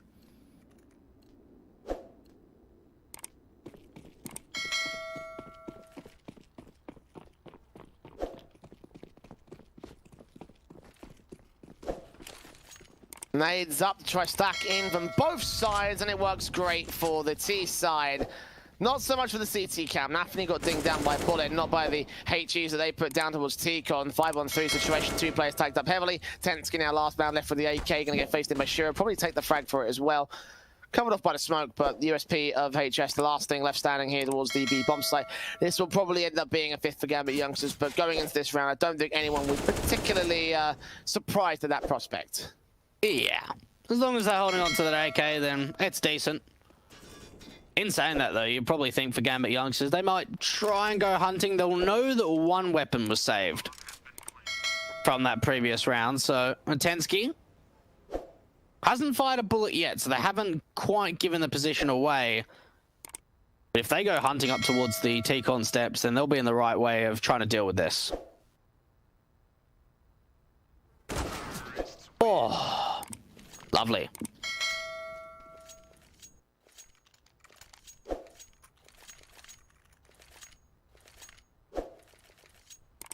Money there for the reinvestment for Nordavind, 4K float, so buy should be coming through for them. M4's Kevlar without helmets and utility now for the Nordavind camp. Just a little thing there as well. When Croman bought a HE in that previous round, it actually meant that he wasn't able to get armor and an AWP to drop that over to NATO Safix. So they probably had a bit of a discussion about that, and NATO probably saying, I don't want the AWP going into the next round, let's just rifle instead.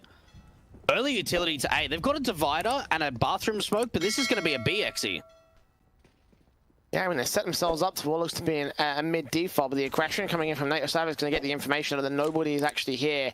Counter utility set from water. Harry with a smoke down. That's going to go a little bit too far high, so actually it's not going to cover off much. Super's got a gap to work with, but so have the CT side. Burning alive, lots of damage done. The flash is going to keep them blind over in the water position. Inters gets one, Croman and HS trying back with 2. Super gets HS to a 3-on-3. And the bomb site under T-side control for the moment. Croman not going to change that. Drops one, drops the bomb. Last player standing is Super in a 1-on-3 scenario for his 4K. He has got a minute to the clock, but 31 HP. A backstab coming in for NATO Safix as well. I don't know if he knows about the monster position. He now does. Facing in, going to try find Tensky as well. He gets a little bit tense and quiet for the moment. One look away at the wrong moment could end off everything. And NATO will catch the frag, catch the round for Nordavind. And that fake did nothing. It did absolutely nothing because, like you said, NATO Safix pressed up aggressively. And he goes, no, boys, it's not going to be a mid play. It's B. So they can rotate everyone in outside of NATO Safix. A strong defensive hold to that B bomb site. A lot of utility came down. And, well, for Nordavind, it's a strong hold. They're able to pick up a couple of AKs to bring forward. Gambit Youngsters still in the lead at 5-4.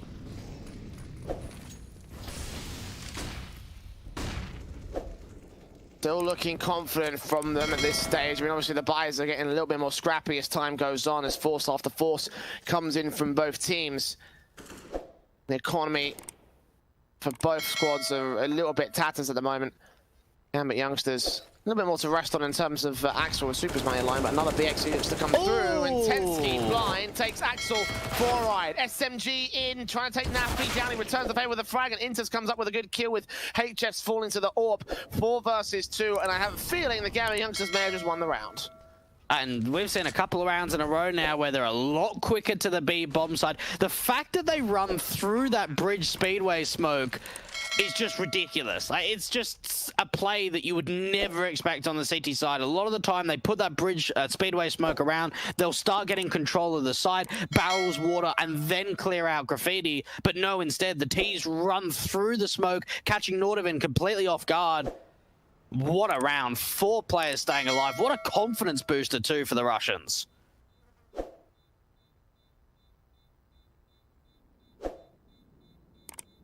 Money trouble again, Jay. Like, this is the thing for Nordavind, is that, yeah, they're winning rounds, but it's win one, lose a couple, win one, lose again. It's really difficult to maintain any kind of bank at the moment for them. Yeah, no, I mean, that's sort of been the main issue with the economy. The main issue, sorry, for Nordavind in general is the economy. You know, like, they're always stuck on second stage loss bonus, you know? They're always stuck on $1,900 per round. There's a case of justifying the buy up here once again, and they're always getting knocked back a couple pegs off the back of a good victory. This time, no investment to come through, and I mean, Gambit youngsters know when their backs are against the up against the they know when their backs are up against the wall, so they can usually win the round off the back of that. The AK is coming in, and again, the boost up. This time, NATO Safix getting the AK onto the short position. The T's aren't even going to lean into this. I think that they know they like playing the 3-man boost. They've had for such little short control over time. Going to try exit on towards the B bomb site by taking out the first man. Got another player at graffiti. Supra. His head was seen. He's going to evade the death. Might look on. No, he's going to get caught off. So that's one frag found back, but they know where the AK is now, and they know what they have to do to hold off against them. Spray through the smoke. Get Croman. Take a fight against NATO Safix there. He will actually win without getting the kill though. 4-on-3 situation, and they back off a little bit to set more utility up and they get a better bomb plot. Oh, they just keep fighting. They know straight away. As soon as NATO Safix gets out its kills, that there's 3 players of graffiti, and rather than backing off and just going, hey, they just keep fighting out through Monster. And short Tensky, what was that shot coming through from the AK? And now the retake's on for the CTs. NATO AK head Kevlar, HS USP no Kevlar, flashes in, seeing where Inters is, gonna call that info, he's on default. The flash came back towards monster area, so there's someone there as well, AWP. Now gonna be information called out by Inters towards them, sprayed through, so much damage done. USP coming out here for HS, gonna grab that AK, but Shiro and Axel have it on lock, so damage has been done, but in the end, Gambit youngsters get away with the round once again. And for Nordavind, considering it was a round that, again, they didn't have a lot of money, they didn't have too much of an investment through, very impressive. Only a couple of AKs, did a lot of damage. 7-4 up. Ashiro in particular is hitting some nut shots at the moment. That last one onto HS was really fast flick. Now there is an AWP on the CT hands, and I've got to be honest, in the matchup that we've seen, at least so far in Overpass and Inferno, we haven't really seen NATO Safix showing a lot with this AWP. It's been the riflers that I would say have been the star players so far.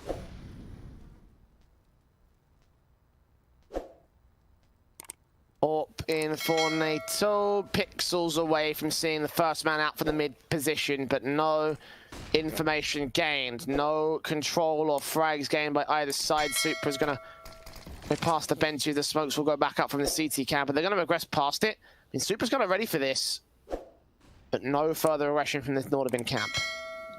They're waiting for Tensky. They're just waiting for an overextension. Shiro's already spotted him. This should be an easy kill for the T side. They know exactly where he is. Shiro's just trying to find the angle. And NATO Safix to find a one-on-one trade with Shiro getting an AWP kill as well. NATO Safix is getting hunted though, but he still follows up. 4-on-3, a chance available. Nafany seen here by Harry. Nice kill, back in against the next man. Doubles up on Inters, and Shiro suddenly left alone. Gambit youngsters picked apart to the mid and long positions. And it looks like they'll concede a 5th back to Nordavind. And, oh, we continue the back and forth brawl here, Dweg. Yeah, look, it really is. It's just neither team getting a streak of rounds together. I don't think either team has had a streak of 2 or more. It really has been back and forward. Shiro's just going to try and save onto this AWP. NATO Safix, that second kill was really important that he wasn't getting wide swung there. And even for Harry, a very interesting off angle towards that default boxes. Able to get a couple of kills from long and sets Nordavind up for a 5th. looking at the money. So Shiro can drop one. Yeah, no, they'll be able to get a full buy. No problem whatsoever. But if Nordvin win this, they can really start to target the economy of their opposition.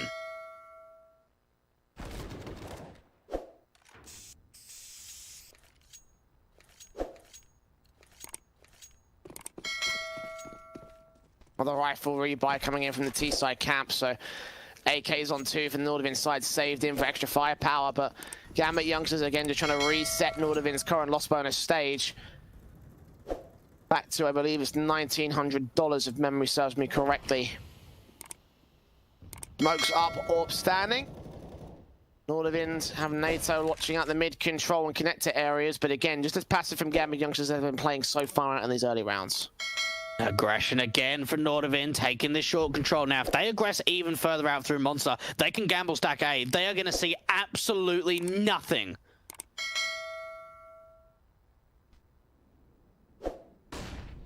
Up in. NATO. And down the bathrooms area, still hunting for a pick or two. Hearing ticks in our heads. Has something gone wrong? Ooh, that was just before the 1 minute mark, and there's no damage to either side. So yeah, this is going to be a round restart. That Nordvin are going to be really annoyed with that. I'm guessing. I mean, we don't know who called it, but they had so much info, so you hate to have to restart the round in a position like that. One timed out. Yeah, that seemed like that it was the bomb as well, because it was up towards like the top of long area. So the fact that that comes through at the right time actually is, I think, fair considering the the spirit of the rule. Yeah, no, it is. Yeah. Obviously, it's unfortunate, but it was well within their right to do so. Therefore, I think that's a fair little round restart pause. It was before the 1 minute mark and no damage was done. So I'm happy with that, but I think most other people would be. Hey, you've just got to think for Nordvin, right? Like, you don't get many opportunities like that. You really don't. Especially on the city side. Even in an A default, a lot of the time you might have like a lurk towards deep monster. But there was no one. So, unfortunately, that was looking very, very good for Nordvin. But it is what it is, and we're going to get a restart. So, you never know. Gambit Youngsters might do the same thing again, and Nordvin might do the same thing, but I doubt it will be exactly the same, because for a lot of time in Counter-Strike, Jay, no 2 rounds can ever be the same. Absolutely not. That is a proven fact. Scientific. Scientifically proven across the... Crossreddit.com. Of course, mate. HLTV forums, mate. Scientifically proven.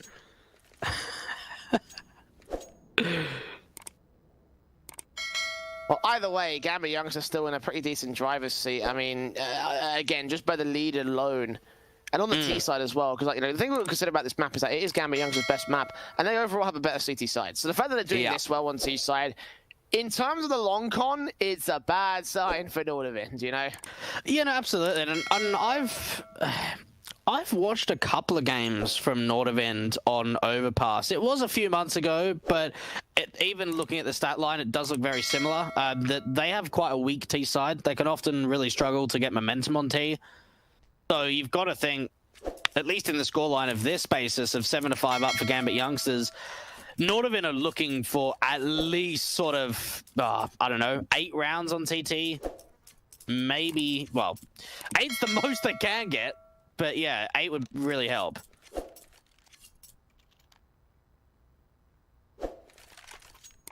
I mean, if they can get it, then it would prove to be the best advantage they can find it, given the current circumstances. So, Gambit Youngsters.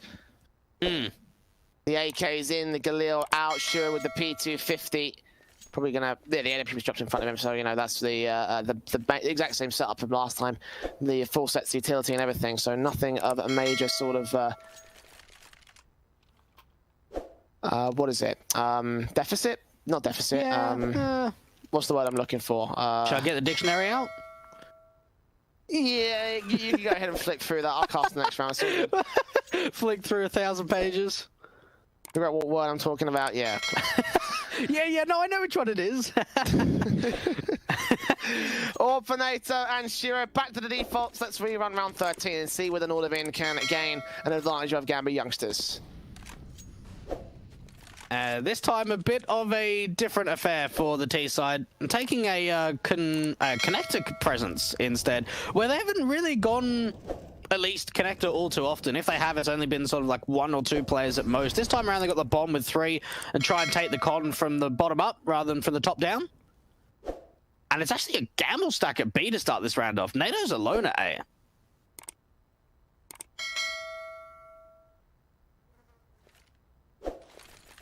Upset for NATO. Safik smoked down towards mid control, facing in towards bathrooms. No one is there, or at least not directly facing. Outside of the entrances, instead towards the open air. 60 seconds to the clock, and time is slowly ticking away.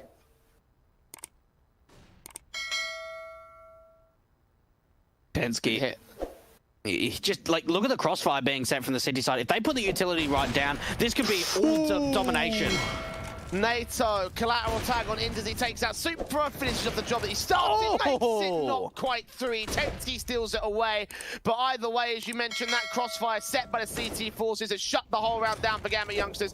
Axel gets NATO, gets Tensky as well, might open up with a 3K, hold the phone, one player out mid's not going to deny the bomb planter, they can secure it, it's a 2-on-2. How has this happened? Axel's done so much work, but Shiro and Axel in the 2-on-2. He's found 4 kills. Croman in a 1-on-2. And after Tensky and NATO Safix did so much work, it's all down to 1. Croman going to tap that bomb. The molly coming through the fight. Axel's going to get the ace. What is that from Axel? One of the absolute youngsters on the Gambit youngsters. 18 years old. The ace for Axel. And that was over! No, Nordavin, they had a 5-on-2! I can't believe he brought that back. He brought that back. They didn't bring it back. Axel was the man. Oh my word. Unbelievable stuff there. And that's going to force us back to force buy for round 14. Nordavin don't want to play for a 9-6, they want to try shut it down, get 8-7, they realize they need that. But oh, disastrous here for the Nords. Oh, Nafany made a bit of a sound going down, and Harry's over-aggressed, but the trades have come back, and the AKs are starting to fire up, but the damage, Axel's down to 4 points of health after that HE. 4 HP versus 12, but the weapon advantage well and truly favors Gambit youngsters, so Croman a lot more susceptible to death than anybody else here. Open up Squeak door. AK's moving in for Shiro, tapping up. Nafany going to burn Croman alive, so man advantage has been regained. Axel will go down all the same. Nafany, Shiro chiming back in. Blind sprays through them onto HS and Tensky, leaving NATO Savix alone with the Deagle 1-on-1-on-3. This is going to be a 9th for Gambit youngsters. And there's really not much that NATO Savix can do. Look how passive they are. They've got a 3-on-1 and they're just waiting. Super on the top of the sandbags. Easy sight line into heaven. 9-5. Huh. 9-5. I think that's the first time we've actually had that. I didn't actually mean for that to happen. It just kind of caught me off guard. I was like, actually is 9-5. What pleases me today?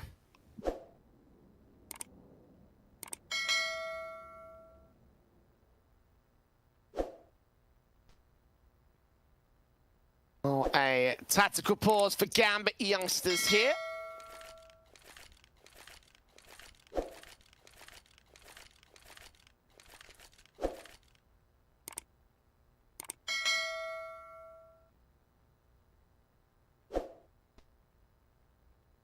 The final round of the half obviously don't want to end up for the force buy situation. They will need to win something back here.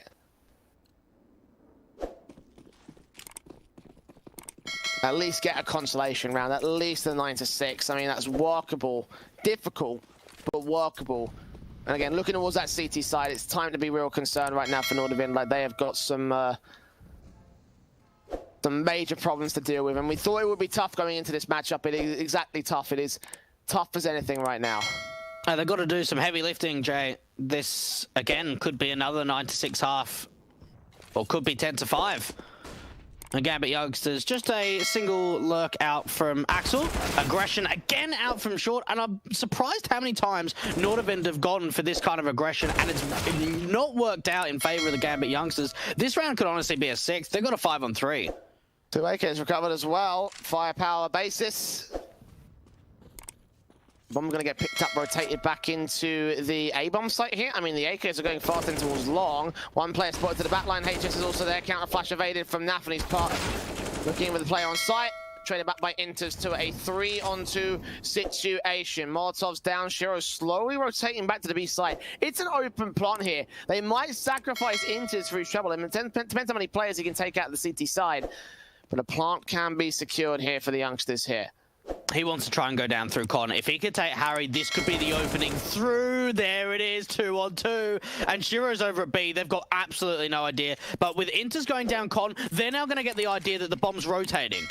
Smoke and Molotov to try and stop any vision, try and stop any chance at a bomb plant denial. You see the man flip back. That was a risk, and Shiro will pay for it. All on Inters, all on the birthday man, to try and secure this round here for Gambit Youngsters. Sees HS, awkward spray, he can't do it. And Nordavind will steal a stick back from the CT cap. Oh my goodness, you're right. That was a big risky play from Shiro. He could have just gone for the bomb plant straight away in the 2-on-2, but instead the fake comes out. He tries to draw Tensky out into the open. And well, that is what happens, but Tensky wins the fight. And Nordavind get the same result that they got at the end of the first half in that first map pick of Inferno. How much further can they go? Onto the T side now. It's got to come down to the pistol. And straight away, they're using a fair bit of utility. They've got a double mollies, a smoke, and a couple of flashbangs to work with. Gambit Youngsters in the lead against Nordavind here on their T side. What seems to be a pistol rush out. Does slow down towards Monster, so not quite a rush. The Gambit Youngsters only a handful of rounds away from making their place in the semi-finals against LDLC here.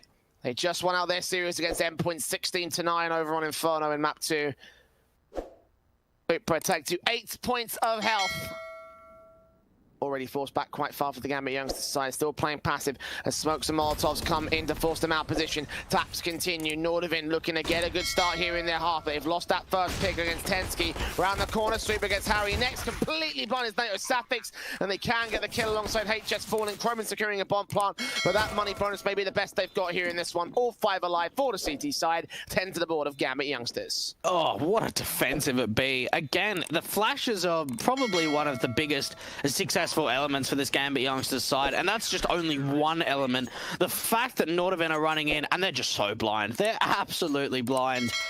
They get a bomb plant at Molotovs come in to force them out position. Taps continue. Nordavind looking to get a good start here in their half. They've lost that first pick against Tensky. Round the corner sweep against Harry. Next, completely blind is NATO Sapphics, and they can get the kill alongside HS falling. Croman securing a bomb plant, but that money bonus may be the best they've got here in this one. All 5 alive for the CT side. 10 to the board of Gambit Youngsters. Oh, what a defensive it be. Again, the flashes are probably one of the biggest successful elements for this Gambit Youngsters side, and that's just only one element.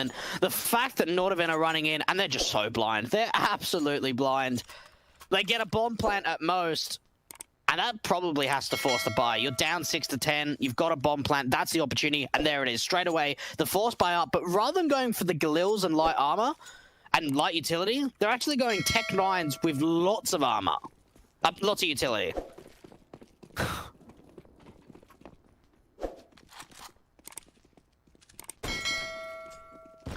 Didn't think we'd see that, considering. Oh, the nade's still going to do damage as well. Like, that could be quite detrimental to Croman here. Lack of automatic weapons across the T side board. Tech 9's a UMP is the best thing that they got. Gamba youngsters are so set up to deal with this. Scout out for Shiro, can take Chroman down pretty easily. You're going to jump face, see what you can find. Molotov's nades coming in. Slap from Mars out, takes down one completely blind. NATO burns him, and Nafany gets a response back. Actually, 2 players going to burn. That's Harry that goes down, and TK accidental. And NATO Safix left alone as the last man on the bomb site. 1 on 4. Too many CTs to face. They'll take him down. And well, that Molotov was effective for at least 1 pick, but no more than that. Oh, when Gambit youngsters start firing up in the second half, especially on that CT side, it gets rough. And Nordovend's not really finding anything on that force buy. Only a single kill. Like you said, a TK came out, no bomb plant potential. And you've got to think that, you know, this matchup's starting to slip away round by round from Nordovend, already down a map in the series, and Gambit youngsters potentially going 12-6 up. Oh! Nade on. See ya, see ya, see ya. HS gonna burn alive. 1 on 5. Not a single lick of damage done to Gambit youngsters because Nordovend didn't even see a single CT. They just got wrecked by nades. They got wrecked for the last 3 rounds. 12-6. 3 on the trot here to open up the CT half, and Nordovend have AKs now on the first rifle buy. Mate, the utility damage must be ridiculous. I kind of want to see towards the end of the map what the utility damage is like for the Gambit youngsters. The nades have been insane for the Russian side. Can they follow up? Nordovend need a response, and this is quick. This is very fast out towards the playground position, trying to take some long pretty much immediately, and Shiro's here with the NWP. He can get caught out in the open. They get forced back in the end of the Molotov. And the nade running him and tagging him to 64 points of health. It's Axel that takes contact out towards the long control. Smoke missed, actually. He was trying to smoke off the entrance. Just jump faces. Axel going to play very close towards this. Flash rider catching them blind. Man down, Chroman assisted by Shiro. Second frag found. And the third kill even coming through for Axel. Big stuff from him, another multi-frag round. They might even offer him off a 4K. They've got to peek towards him to get the bomb. Come on, boys, give him another flashbang. He wants another peek. HS and Tensky, all of their teammates going down off the back of Axel with a couple of flashbangs from his teammates. Those peaks were phenomenal. 40 seconds to the hit. Shiro and Axel are heavily tagged up, both players on the A bomb site, so a chance for Tensky to potentially enter if he can get the SMG playing in the corner. It's Nafany. Slowly being checked upon. He's also going to check the main site. That's the nade on towards Shiro. He's probably going to end up going down. Axel, oh my god! That transfer for a 5th, for a second ace in 1 map! What a play! What a player! I can't believe he's got 14 kills, but yet he's got 2 aces so far on this map. He really got 14 frags in like, what, 20 rounds? And he's got 2 aces. This spray transfer, mate. Oh. What is that? Filthy! What is that? Oh my god. I mean, we were expecting this CT side to go well. It's gone pretty well so far, hasn't it, Twig? Yeah, you could say that. Not a single round has gone the way of Nordovend. Even just a fast flick coming out from Shiro to get a tag onto Tensky. And for Supra, he's blind. This is an opportunity for the T's. Finally, a man advantage game for Nordovend. Finally, it's the key word that you said there. It's taken so long to see some major advantage go back to the favor of this T side. Molotov's down, sending the smokes out. AK's around the corner towards short. He's completely blind though. He's gonna cross out. Finally, isolated Shiro gets 1 frag with the AWP, but that's as far as it goes. Your Inters now towards short behind the sandbags. The bomb plant will come through for Harry. Open situation, and it gets denied by the FAMAS. Are they going to defend it again? Are they gonna hold on? No, they won't. HS and NATO there with the quick 2 picks. And 7 to the board of Nordovend here. That's more like it for Nordovend. Getting that opening pick, using utility really well, playing the buddy system, which is a very common sort of element in Counter-Strike, and what that really is on a default bringing 2 players with you rather than just individual and spreading out very fast over the map. And we see 2 players entering out from the short pipe. Just an early smoke to stop any kind of Molotov, but there's no Molotov there. AK's in, spray through. Trying to do some early damage to the T side line once again through wall bangs. Molotov down, it forced that information on the one player that was there on the short position. Still no early picks going forward for Gambit Youngsters or Nordavind in this round. It is just simple denial for the opening frags. Damage done short of the T side, but that's about all they've got. Nordavind don't really have a lot of map control at the moment. You've got to think they're setting themselves up for a B play. They don't really have another choice. That's actually a re-smoke towards Monster from one of the A players, which means that there's going to be more util being held at B, and they don't have a smoke at B. But for Nordavind, this has to be a full commitment. They've got no map control up towards A, nothing towards Connector, and they're going to have to deal with 3 players here. And 4. That back for 2, they're going to line up, that's easy. That is just easy for the CT. Supra gets 2, trying to make it 3. Tensky's on 3, in a 1-on-3, no chance for him. Bomb's been dropped, 30 seconds, this is going to be 14 for Gambit Youngsters. And there it is, they from Axel to close it out.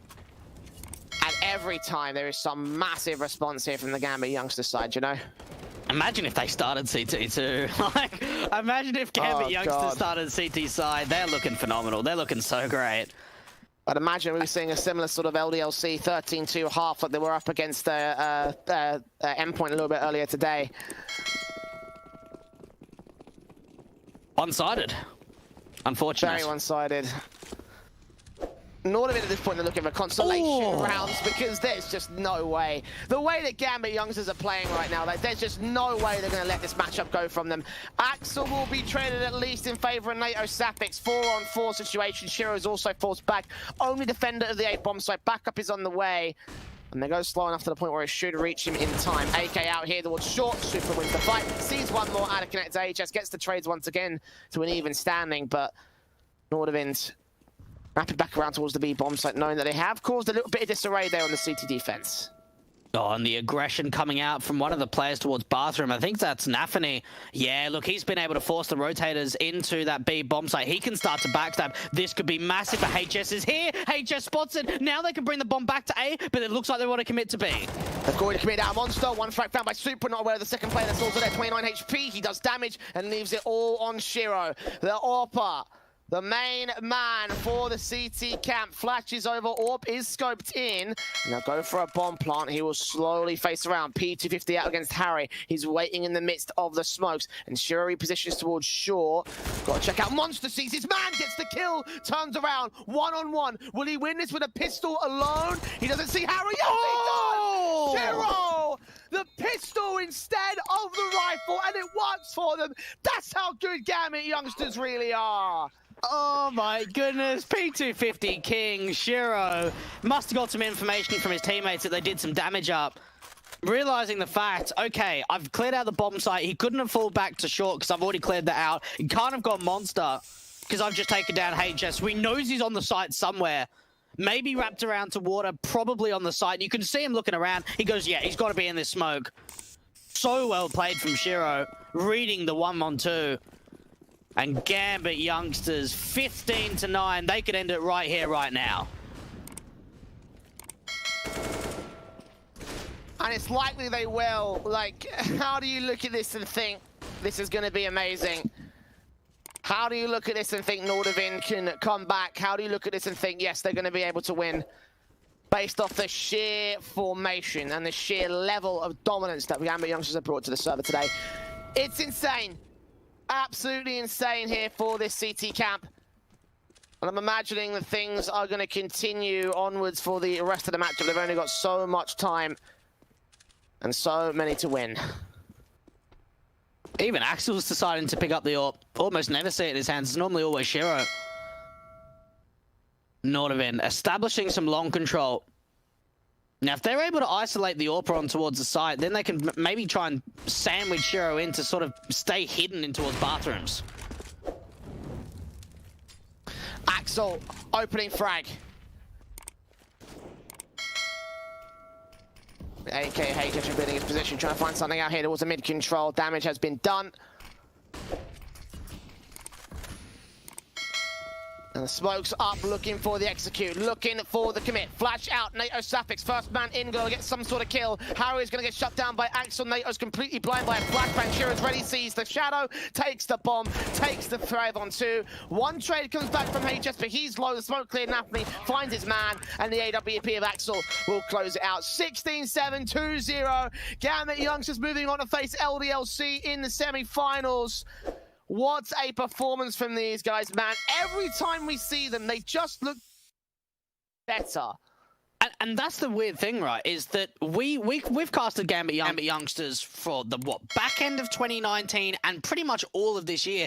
Now, even back end of 2019 and I would say between January and maybe March or April, they were a decent team. You know, they were sitting around that 40, 50 level on HLTV. They had up and down results, but man, what is going on recently? 26 maps now in a row. They have lost one map out of the past 34 played. It is ridiculous. I don't know what Gambit Youngsters have sat down and spoke between the players, but they're feeling it and they're playing it at a level that we've never seen from them before. Absolutely, like this was something else today, and it's been something else for a very long time now. Yes. I think the next thing for them is trying to carry this form against tier 1 opposition, because where else do you go from here? You know, like you've won so many of these online tournaments that we have here during the player break. Now going into the other online tournaments, I'd be shocked if we didn't see them in stuff like the New York qualifiers, for example, or the DreamHack qualifiers or anything like that, because this is a team that are just so like they're white hot. They are white hot at the moment, and they get one last chance to take another 9-5 victory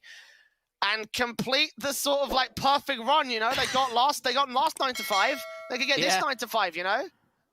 Like, you're absolutely right. I mean, it's not often that we see sort of tier 2 teams progressing into tier 1. It's a very difficult hurdle to overcome. But you look at the Gambit Youngsters and you look at the form they're in, that's where they've got to be looking now. Like, yeah, of course, you know, still competing, the tier 2s can be in like online leagues and get like some really good damage, get some really good results. But these guys are looking like lands in the future. These guys are looking for a top tier team in the world. It is unbelievable. It is unbelievable that these guys, a bunch of kids, like that's really what it is, right? All these guys are between 18 and 19 years old. So Inter's just turning 20 today. They've added Hobbit as their 6th man. He hasn't played an official yet. He's sort of like their interchangeable in-game leader, which we're sort of yet to see. But they've come a long way, and I can only see even more potential from here. Absolutely. The level has just been amazing. And here's the thing, right? You know, you talk about the story that we've seen from Gambit Youngsters. A lot of people just said, listen, this is going to be a youth project that eventually we're going to produce some good talents that will get picked up to CIS squads. But like right now, it's looking like something completely different. It's looking like something that will actually, you know, be a tangible team as opposed to just like a pickup project or a youth squad or an academy squad. Like this could very well be Gambit's main squad. I don't even know why they haven't just like scrapped the youngsters part and just pushed them up to be Gambit in Incarnate, because they could be Gambit, you know, they could live up to the expectations that lineup had previously done when they went to win the majors and stuff, you know, like that's what we're talking about here. Like for me, I mean, I realize that's a very, very bold statement to say, but at the same time, that's how I feel, you know, that's how I feel about this team. I'm so hyped to cast these guys. I'm so hyped to see these guys. That's how good they really are. Yeah, and thinking about kind of like transitioning them to just Gambit, they made a tweet about it, actually Gambit themselves, where they kind of spoke about when Hobbit joined, about maybe transitioning the youngsters out of Gambit Youngsters and into that Gambit squad, because they've proved it. And you've got to think, for Gambit as an organization, did they really think that these guys, when they signed this team, would go to this level? I don't think so. No. You know, this is a youth squad, this is an academy team, and they've come very far. They haven't made a single roster move to the core 5 in over a year. It's been a little bit longer. It's been like 16, 17 months. It's great to see. And man, just incredible performance from them today, facing off against LDLC in the semi-final. That's actually going to be a rematch from the Swiss stage. Indeed it will. So, I mean, they've faced off LDLC so many times in the last few months. Yes. This is like their 4th series, like, or so. So Yeah. I'm going to be excited to see how well that's going to play out. And you should be excited for it as well. It all goes down tomorrow here on twitch.tv/TebTV. And, of course, TebTV3, where our second semi-final will be streamed out on our B stream. We're down to our final 4 of 9-5. And tomorrow it all concludes with our semis and grand finals. But for today, we are all done. And certainly a worthy sort of set of matches because I have to say, because like just the level of performance today, I'm so stoked with how well it's gone so far. So big thank you to joining us for joining us here today on this 9 to 5 broadcast. We'll see you back here tomorrow for even more. To that point, though, I've been the Eternal J. This has been Doug. Any final words from you, mate?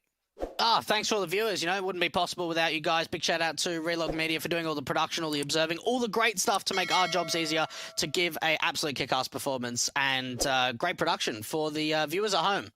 Making our jobs easier by putting up with us and making their jobs harder by extension. Thanks, guys. Thanks for watching. We'll see you back here tomorrow for the semis and finals of 9 to 5.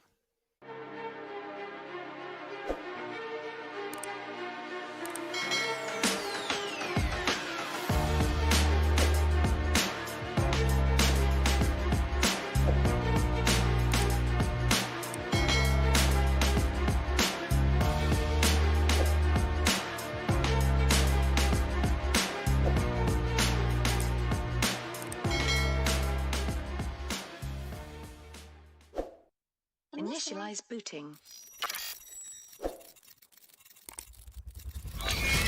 These are your targets. You must find, capture and contain them until extraction vehicle arrives. Witnesses are irrelevant. Leave them unharmed if you can.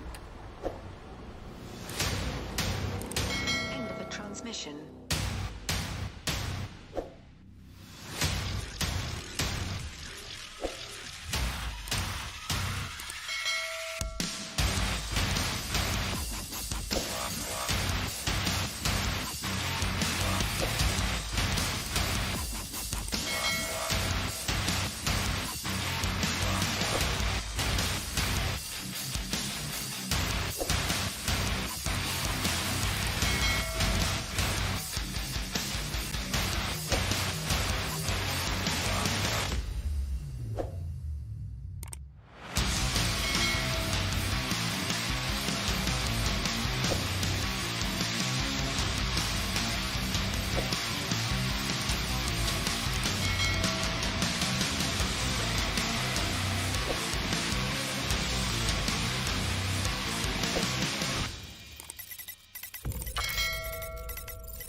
System online.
Hello and welcome everybody. An action-packed day of Counter-Strike coming up for you across the board.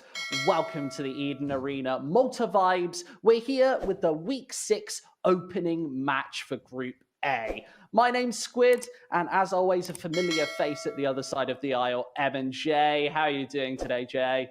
I'm doing really good, thanks. Yeah, I'm excited about this week's matchups, and of course, we're kicking it off.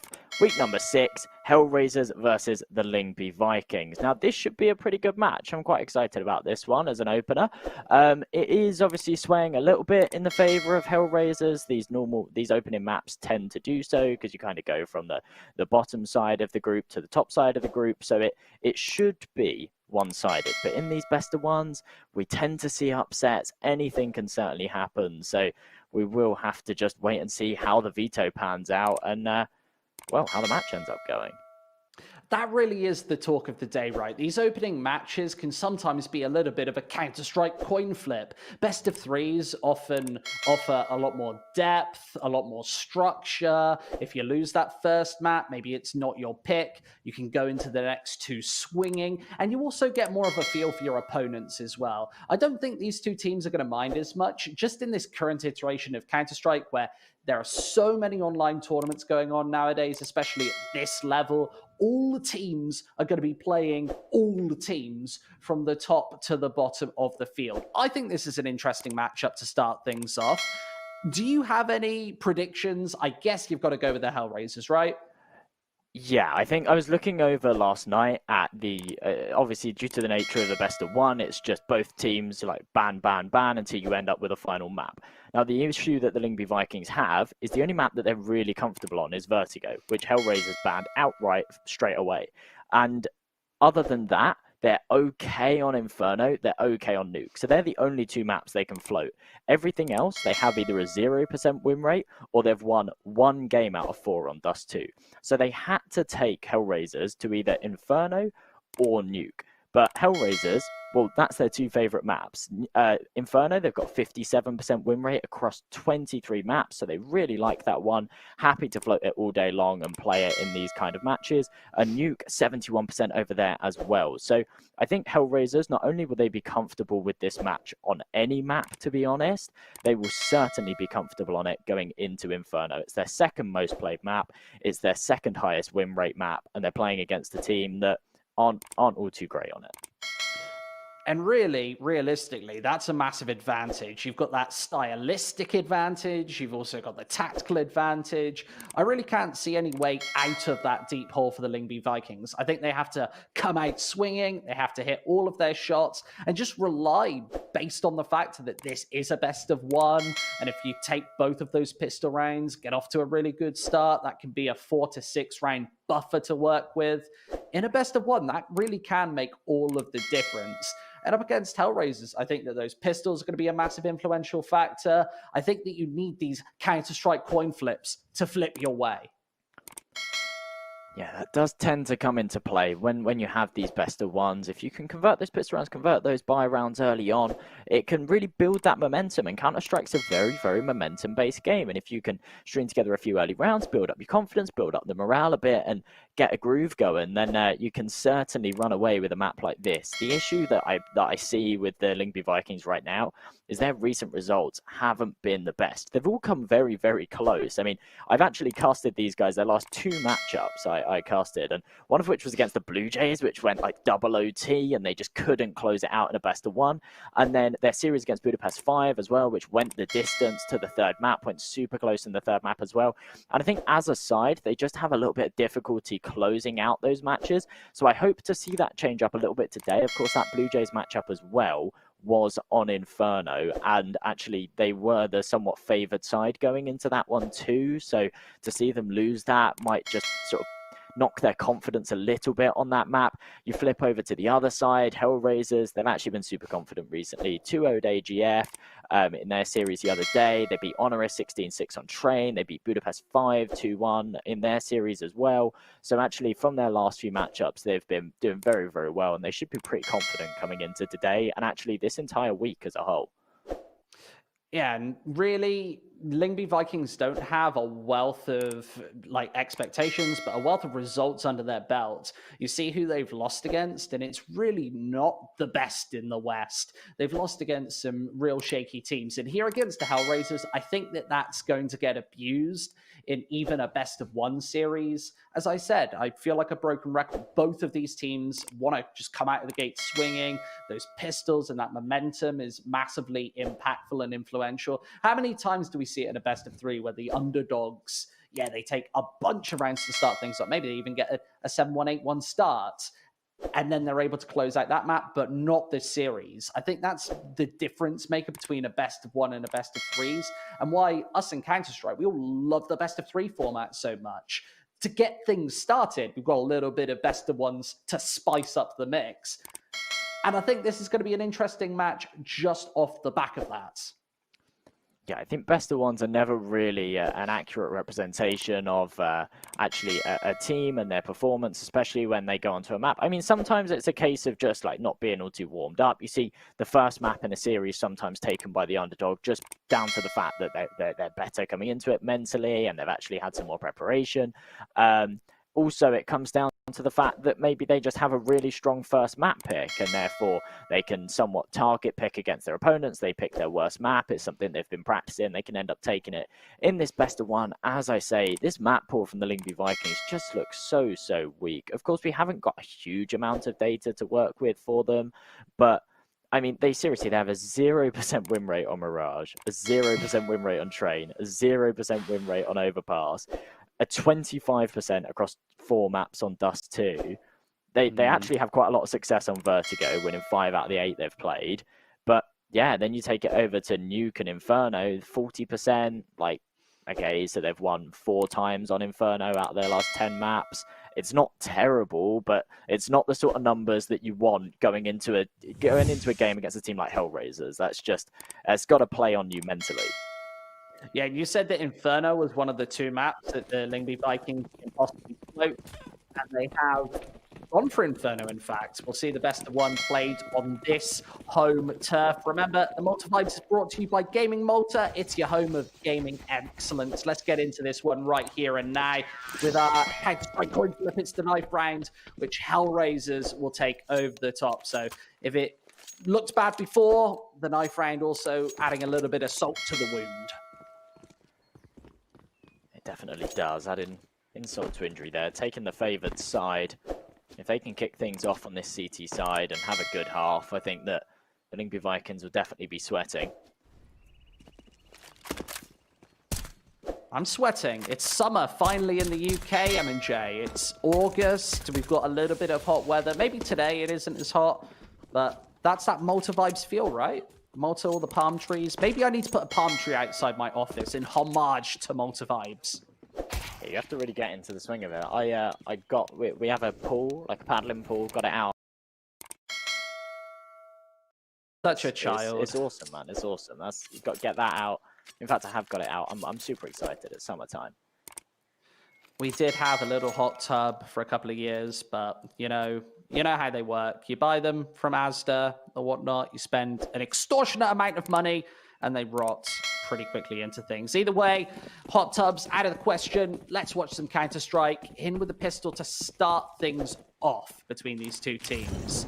It's going to be HellRaisers, obviously, on that CT defense. Kalinka getting aggressive to open things up. That's a quick headshot. Well, to begin, and HellRaisers just chomping down on this banana position. Ooh, a nice return from Rouse there. Wasn't expecting him to come out on top with that gunfight. This was looking pretty much all said and done for HellRaisers after those initial picks. They had all the control in the world, but one bouncing back there gives the Lyngby Vikings a little bit of leg room to work with. For now, they're not taking it, though. Still staying on T-ramp, waiting for some kind of aggression from HellRaisers. I don't think anyone's going to give it to them. However, if they can find this kill on Banana, it does give them an avenue onto the B site and a free bomb plant. Minute now on the clock, and they start to make their move. This is a setup that we see very commonly, by the way, on the CT side from a lot of CIS squads, namely Na'Vi, where they'll throw Boomich right down the bottom of Banana just to take those gun duels. especially in the pistol, where you're probably not going to get peppered with nades. That's a startling opening shot to level up the numbers. And with the C4 yet to go down, Flaric, should have been able to finish. Rouse finds one more instead and gets the backtrack angle. A tertiary headshot found. That secures the quad kill on the B bomb site. Massive round from Rouse, the one to kick it off and the one to close it out. A fantastic headshot from T-Ramp onto the top mid player. And then an even nicer clutch to finish things off and put the Lyngby Vikings ahead. And it was something that I didn't get the opportunity to talk about in that first round, but looking at the odds over from our partners at LootBet, they were actually slightly favouring the Lyngby Vikings going into this matchup, which I found quite odd. I'm not sure if that's accurate, but if that's the case, then fair enough. They might know something that we don't going into this one. They are the ones to come out on top as well with that pistol round. So full investment into this next. 3 rifles, 2 MAC-10s for them to work with. A force up from the HellRaisers side though. So everybody on those SMGs except JR saving a bit of cash behind him so that he can pull out that AWP in the 4th round.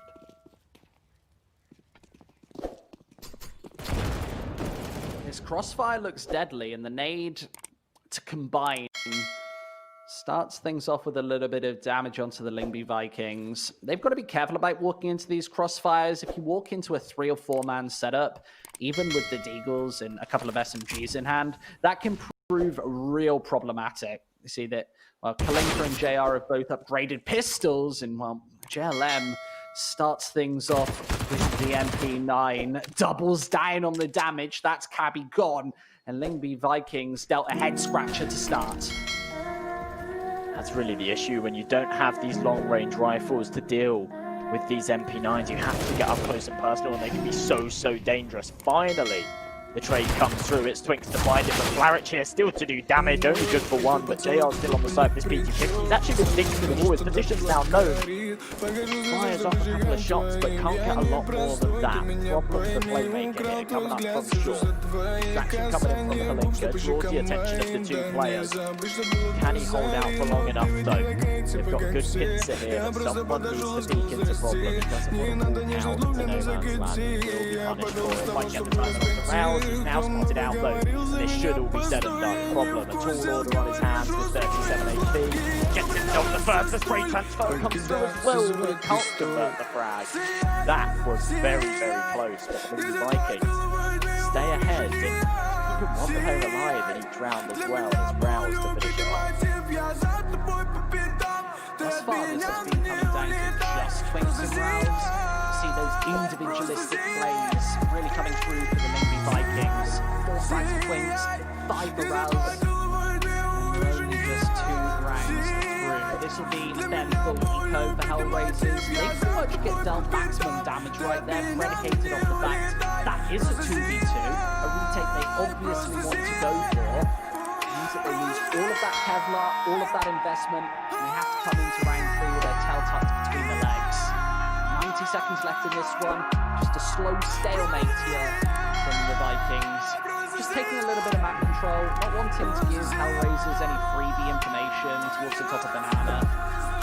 Likewise towards apps and outside the A bomb site. The only way that these rounds can become more complicated is, well, realistically, by giving away all of that early map control in HellRaisers, well, noticing, hey, they're not in apps, maybe let's stack the B side. That's a really nice nade combination to start. Just eliminates Kalinka right off the bat. It's a very nice start for the Lyngby Vikings, but I'm not sure how long they can keep this up, just on the basis that the 2 rounds they've taken have come down to those clutch situations. Well, they may go your way a couple of times, they might not necessarily go your way every single time. I'm still going in favour of HellRaisers on that initial engagement, but the man advantage swing in the way of the Lyngby Vikings, because they do take the bomb site. Will obviously go for sometimes retake, maybe some extra frags here. They've not got anything to save really. Chris Marriage has got the Kevlar behind him, but it's not worth falling away here. Instead, they're just going to hold long and try and stop these players from exiting this bomb site.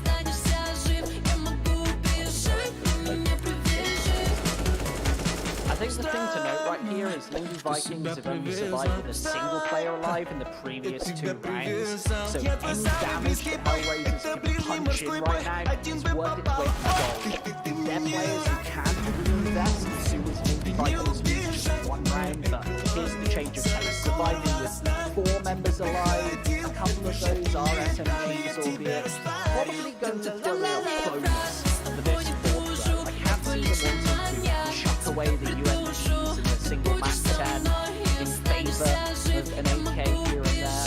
But you see a pretty decent buy come through. This is a relatively two-sided map, I'd say. So opportunities to extend this 4-0. Right at the dawn of this best of one. When we were talking about best of ones and how they can throw a curveball into the mix, we're starting to see that early. HellRaisers are going to have to punch in some numbers fast. Otherwise the scoreline is going to rattle and roll out of control.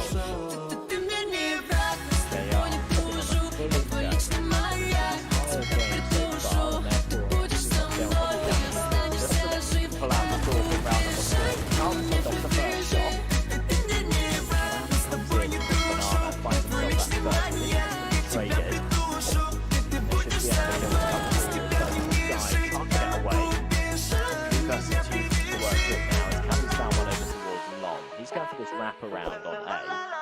He's actually in a really, really good position. He's got no support from Typos though. He's having to go all the way back to get this bomb. And Cabby right now is the playmaker. He has to find himself at least 1, preferably 2 frags here. If he finds the first, I thought that would be instantly traded, but it's a second guess. Now it's a 2 versus 2, and they're deep behind enemy lines. This could actually work out for the Lyngby Vikings, and they might be able to convert another one of these 2 situations. Exactly what you need to happen. They fall completely silent, and finally the return, the retort either way. I don't think Typos is going to be expecting Larrick. He does keep inside the pit. He doesn't check it. Larrick has his number. Once again, HellRaisers for their first on the board. I think a lot more needed on this CT side. You'd be expecting 6, 7 rounds at best. If they can take any more than that, I think they're going to be heavily pressuring Lyngby Vikings going into the second half coming up. Obviously a bit of an advantage here on that like Inferno. They are back with the sniper rifle in hand. Lyngby Vikings, remember, in round 3 they were able to survive with 4 players alive. It means that this is a follow-up fight. Sky really only came down to economical damage on this side. Has to plummet the pistol and form that first round for 5 here. Comes down to this right Звук поставим на всю, и соседей не спят под нами внизу. Простите меня, а потом о любви говорит до утра. Это юность моя, это юность моя. Слышишь, музыку уже весь двор, и мы ставим это на повтор. Ревет мотор, катю вперед, в центре уже отдыхает народ. Ты прибавляй звук, настежь окно, снова на всю, из колонок добро. Пара друзей, также подруг, не предам их и на сердце мечту. 2 белые косички подлетают наверх, я тебя целую в губы, и ты в ответ. Подходи ко мне и только закрывай дверь. Я хочу побыть с тобой наедине, за стеной битый бас гремит. Мы снова не спим, пока весь город спит. И я знаю одно, наше время летит. Просто обещай, не грусти и улыбнись. Никогда не забывай и еще почаще снись. Буду новой встречи ждать и скучать за блеском глаз. Будет все, ну а пока давай как в последний раз. Звук поставим на всю, и соседи не спят, кто под нами внизу. Простите меня, а потом о любви говорит до утра. Это юность моя, это юность моя. Звук поставим на всю, и соседи не спят, кто под нами внизу. Простите меня, а потом о любви говорит до утра. Это юность моя, это юность моя. Звук поставим на всю, и соседи не спят, кто под нами внизу. Простите меня, а потом о любви говорит до утра. Это юность моя, это юность моя.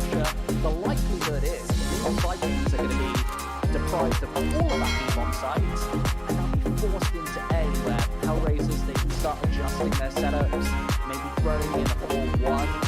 rotation here and there.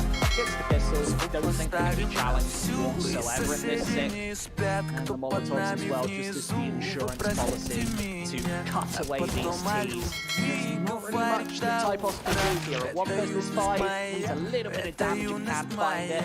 Breathing Stevens going into round 7.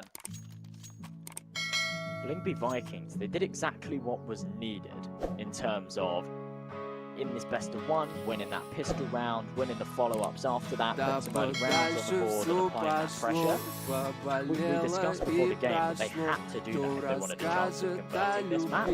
But what they need to do now is going into this gun round, they've let that lead slip, the gap's now closed. And going into this buy round, they need to continue to apply that pressure. They need to continue to try, even if they don't convert this round, to put some numbers up and damage to the HellRaisers side here. Otherwise, they just continue to allow them to snowball their money, snowball their confidence, run away with this time. They need to keep this one competitive, bounce the round back and forth.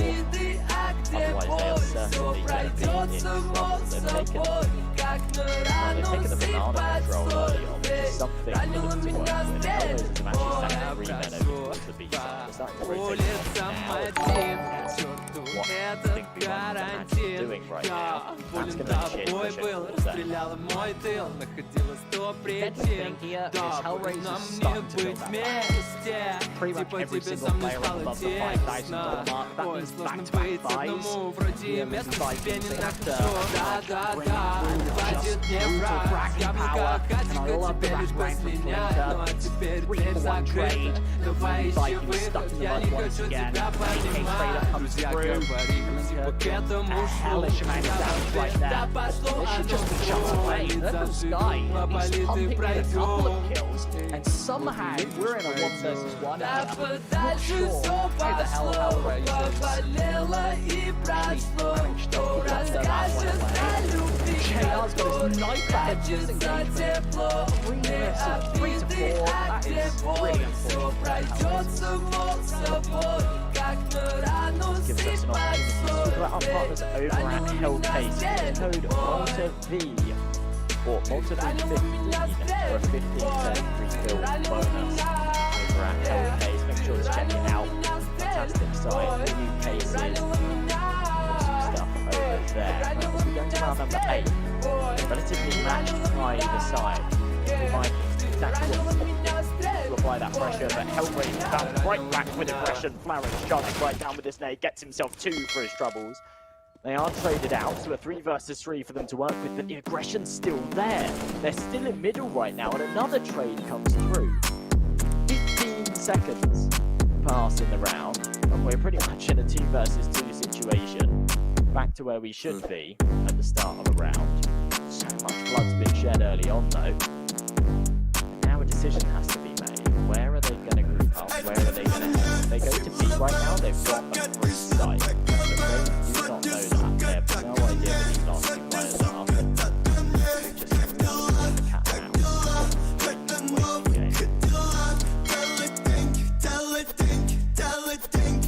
60 seconds.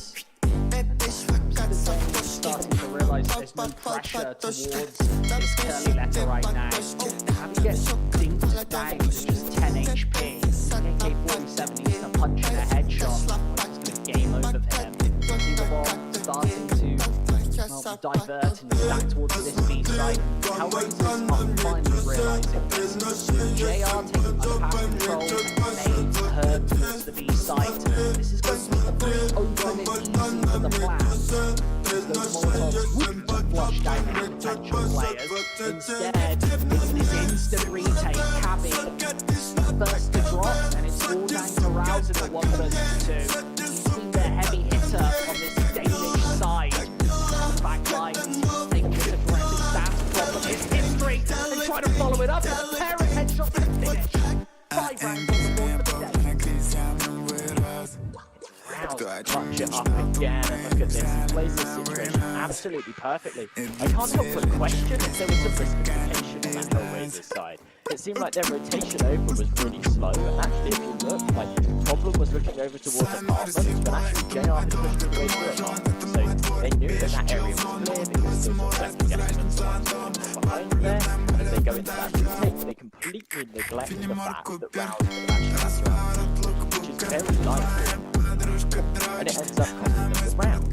Going into number 9, they're fully invested into this one, but well, a full investment at this point is a couple of FAMASs, an M4, a couple of pistols, really not a whole lot to work with. The Lyngby Vikings, they might be able to establish another 3-round lead. That's very, very nice right now, especially in a best of 1. Stealing these rounds early on. This team side, very, very effective.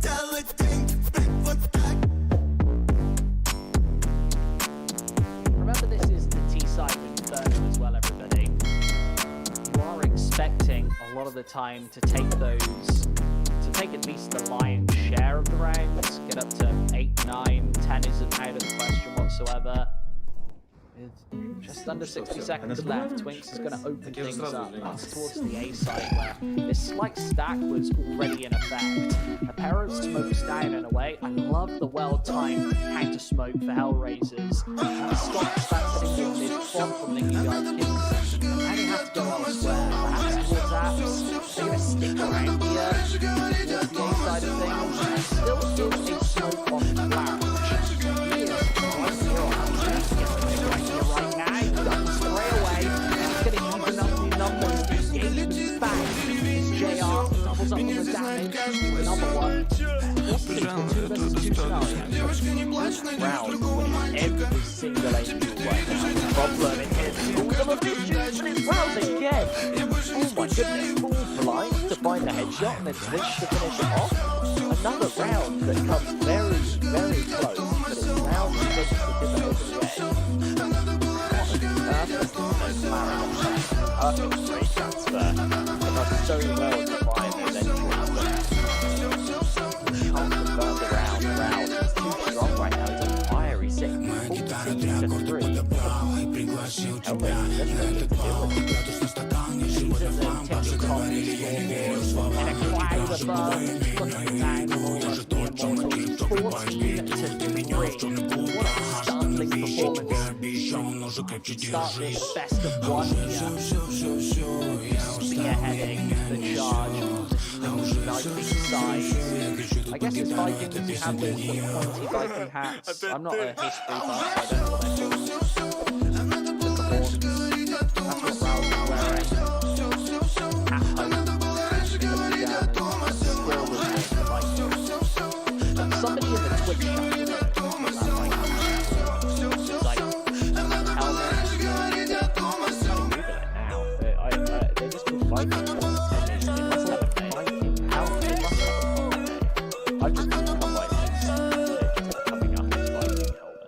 We've got to have so many Danish people out in the chat right now. At least 1 out of 2,600 of you will be able to help me out. Fill in my history gaps. Right now, HellRaisers, they've also got many gaps to fill in. It's likely going to be 7 to 3 right now. This defense has fallen on deaf ears. I feel like they did get unfortunate in round number 5, where Lyngby Vikings were able to take it back. Remember, from a 5 versus 2 scenario to actually winning that round. Here, it's a clean-up, completely mopping away these pistols, and only 1 frag found as a response. That aforementioned 7 to 3 comes through, and HellRaisers, well, they've got money to buy into this 11. Let's see what the Lyngby Vikings are going to do. As a retort, though, third from Sky, keeping that Mac 10 in hand. Everybody else with favourable rifles, though.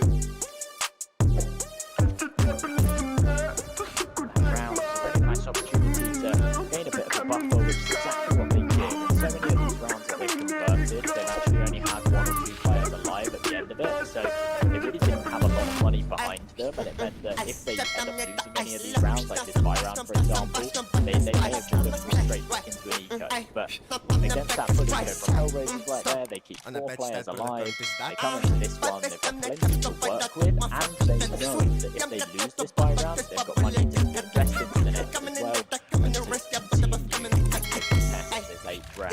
Right now they are. Molotov off the tank, will force back to shore. A stranger to this position, but 3 players are CTs over towards the edge side, and that's not where the Vikings are headed. Instead, all 5 players stacked up towards the banana. ready for the second execute. They could go for a fake kill, I don't think they will. I think they would have had a player in the apartment, so that's what they were going to do, and instead they just make them into it. Charge him right in, while he provides frags, so 50 seconds off. Beautiful Molotov splits up the attack.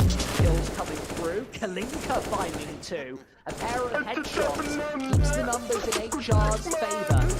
Backtrack, go for the reload. Don't know if he'll be expecting rounds exactly here. He does. A nice spray away.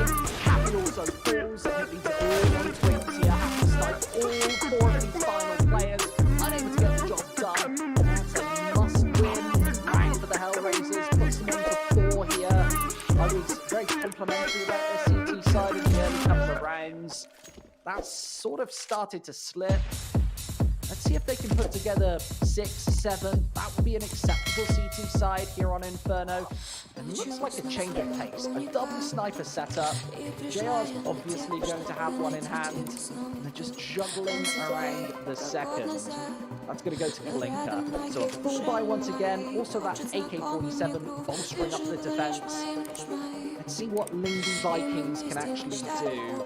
That's a bit of a change of pace here.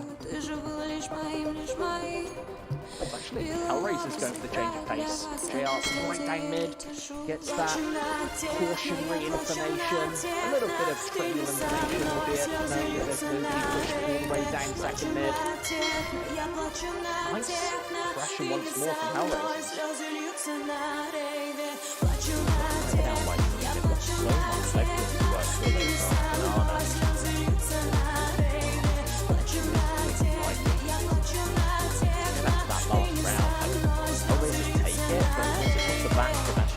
Finding 3 frags with the smoke, which isn't really repeatable, but that's the issue you face sometimes when you, of course, smoke off coffins like that. You can isolate the player on site, but then if they spray through that smoke, they can deny the plant, they can find themselves another perhaps if they land a lucky shot. That's really exactly what Kalinka did. They couldn't get rid of him. All he did was thinned out the numbers until his teammates were there to help him on the retake, and right now they're just getting picked apart by this double AWP setup.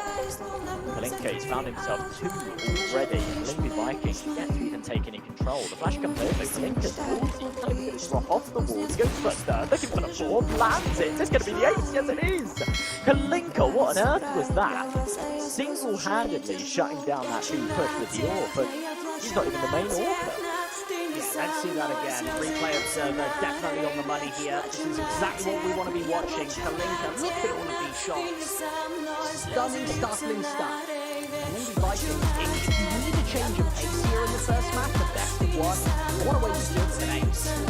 5 on the board here for HellRaisers, and then right back to this map. A couple more with maybe even Puzzle is the favourite going into half number 2. The Vikings don't have much of a buy going into this. We see the pistols. They'll likely just get thrown into the apartment area. And once more, they're just going to get completely cut apart by the AK-47 Molotov combination. An easy round to find. 6 to 7. We're almost all closed up. Really shows how quickly the tables can turn. You're 6, 7, 4 up, and you're thinking, yeah, this is looking really good for the Lyngby Vikings. They can win this next buy round. Of course, it's HellRaisers down to an eco. They can take a 9-6, maybe even a 10-5. All of a sudden, HellRaisers bouncing right back off of Kalinka's ace. Win that one comfortably. Of course, it was only against an eco. And now we're almost level again. There's 1 round in it. If they can convert this, they should be able to take the 8-7 half. Kalinka again, walking down mid. Wants a new angle to work with. Spots ahead, but not connected. Kill coming in early on, although it's very, very close. Lyngby Vikings were able to take quite a lot of the player in the apartment. Got the smokes up top and armor, so not lots of room over there. They've got their crossfire set up. They are ready to get This is going to be a key gunfight right now. Both players turning their backs on the competition. Allows Flarage quite a lot of map control right here. He's going to catch both players by surprise. 2 quick kills. See advantage firmly in HellRaisers' favour. Lyngby Vikings can't back out now. They've got no banana control. They've got to go right into the blend with this A-bomb site. Perhaps back into JR. Quite a lot of angle with this AWP. feels like this change of pace is really working out for HellRaisers. The double sniper setup definitely getting the job done. See another trio of cracks fanged by that Palinka JR combination. That's a really great rank here. Started off by Marriage, of course. It's pretty nice addition from Marriage there to actually try and regain some control. They knew that this team had been given up a lot of map control early on, so they're running around pick, and actually timing just worked out perfectly. So Lyngby Vikings had their night.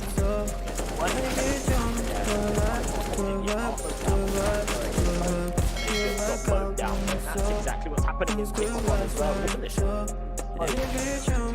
Cabby here, and he's going to get finished off. That was a ridiculous play to top off this half. 4 kills coming in from him, and actually the HellRaisers, they take 8% of this spread. That's damage. You've got to see that again. Just like this shot, and then the jumping 1D just plucks him out of the sky. Cabby gone. Play pigeon shooting there with the Desert Eagle, and 8-7 being the result. Lyngby Vikings had a really great start there. You can see how the odds reflect after that first half. Doesn't really seem like the Danes have much of a chance. It felt like every single thing went absolutely perfectly for them, and well, coming into the second pistol, they're still at the deficit. HellRaisers perhaps just a better team right now. Let's see what they have to offer on this T side. Couple of flashes, combined with that smoke that's going to be thrown towards the B side here. It's only a duo of anti-flashes from Sky. They don't find any of these openings here. They're allowing the T's to get incredibly close, and Rouse needs to hit all of the headshots. He's already banged 2, still lingering at the back of this speed bomb site, triples it up. What Rouse has done today, played this well, but really broken up the game. Very, very nice opening. You're absolutely right, in that scenario, when you're playing there,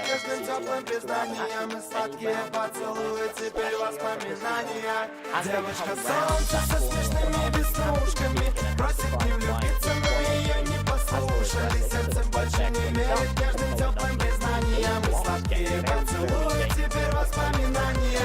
Девочка солнце со смешными веснушками просит не влюбиться, но ее не послушали. Сердце больше не верит нежным теплым признаниям. Сладкие поцелуи, теперь воспоминания.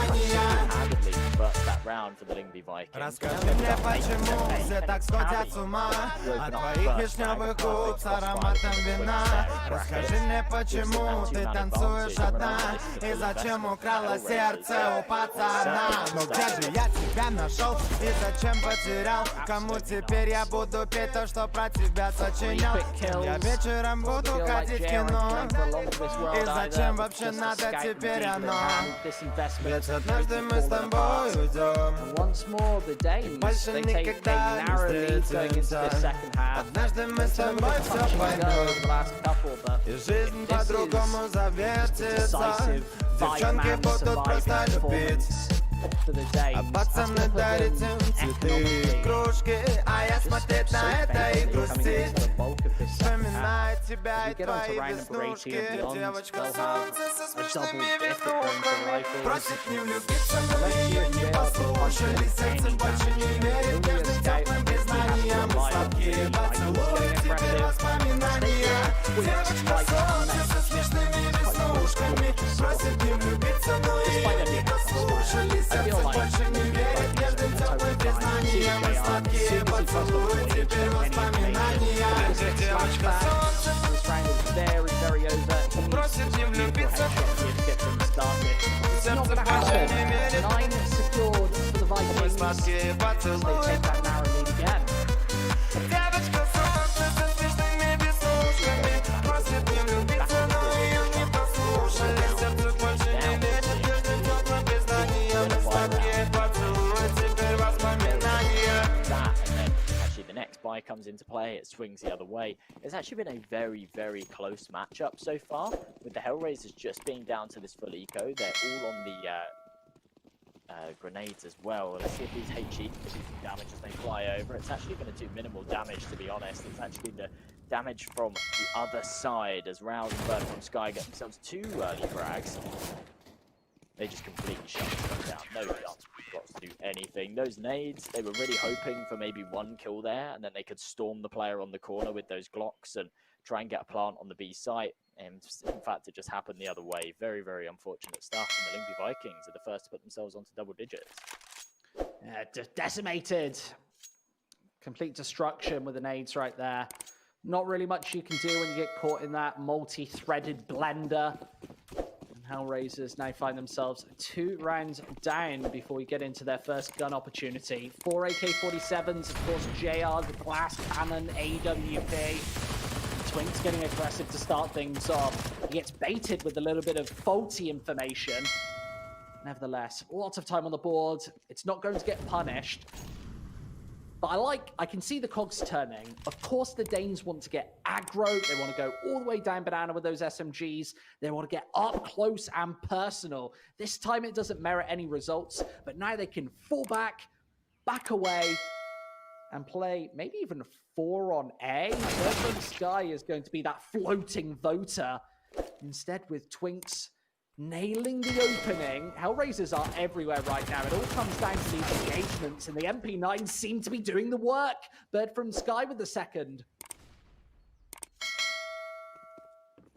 Despite the contingencies, the Lyngby Vikings are actually coming out on top here. Somehow a 2-man advantage.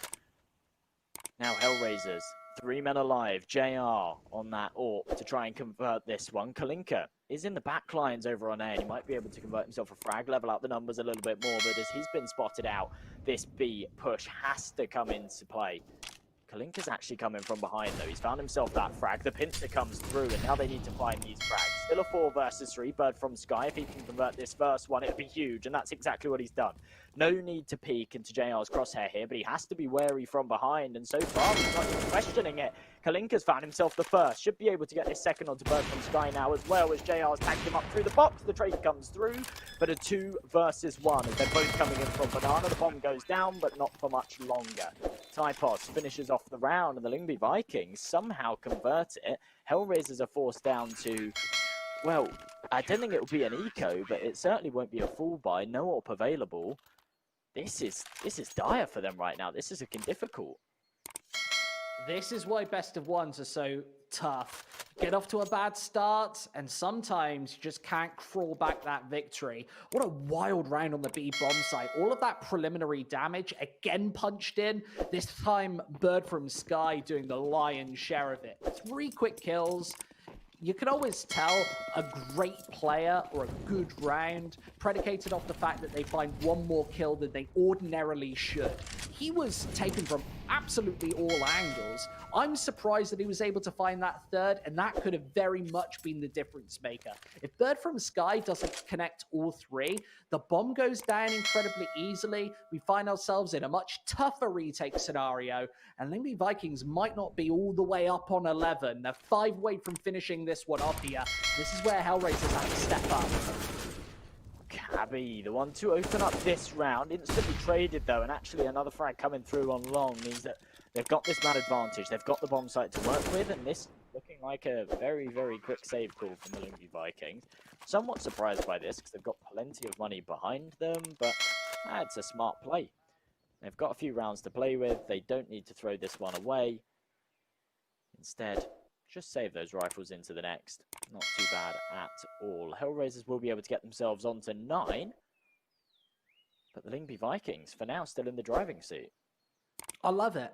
I love that they decide to save right here. 3 versus 4 on the A bomb site of Inferno. You don't want to get too greedy. That money, although it looks like they've got Jeff Bezos-style cash in bank accounts, that does trickle down incredibly quickly.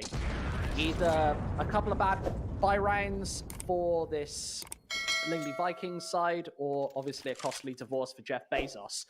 2 rounds being the difference maker here. This is where HellRaisers need to push their foot deeper onto the throttle and get onto double digits and beyond. They need to shake that CT money, more importantly. See that Lyngby Vikings, they've kept a decent amount of cash even after this investment. Twinks with that AWP once more. Let's see if they can, well, push this to 12 and 13. Early on, the Molotov comes in. That's going to stop the initial peak. A lot of fire damage coming in early on. It's not actually going to do a whole lot of damage, but it forces the players back and it gives the Lyngby Vikings a huge amount of room to work with. Cabby, look at this angle. So close, and those Molotovs actually going to affect him. Problem actually predicts it, finds himself that first frag. Twinks gets himself one back, but now his position's known. He has to fight out of this, and he lands himself the second. Typos is there to help out, and somehow the Lyngby Vikings come out on top. That apart. How the hell did they win that, Jay? Nuts. I have no idea. The double Molotov and Cabby's right between the pair of them. Twinks just a seemingly slow shot with the orb as well. There are still chances for HellRaisers, extended by the fact that JR hits a lightning fast headshot. The smokes are down and through, the C4's in place too. Let's see if Lyngby Vikings can open this up in any fashion.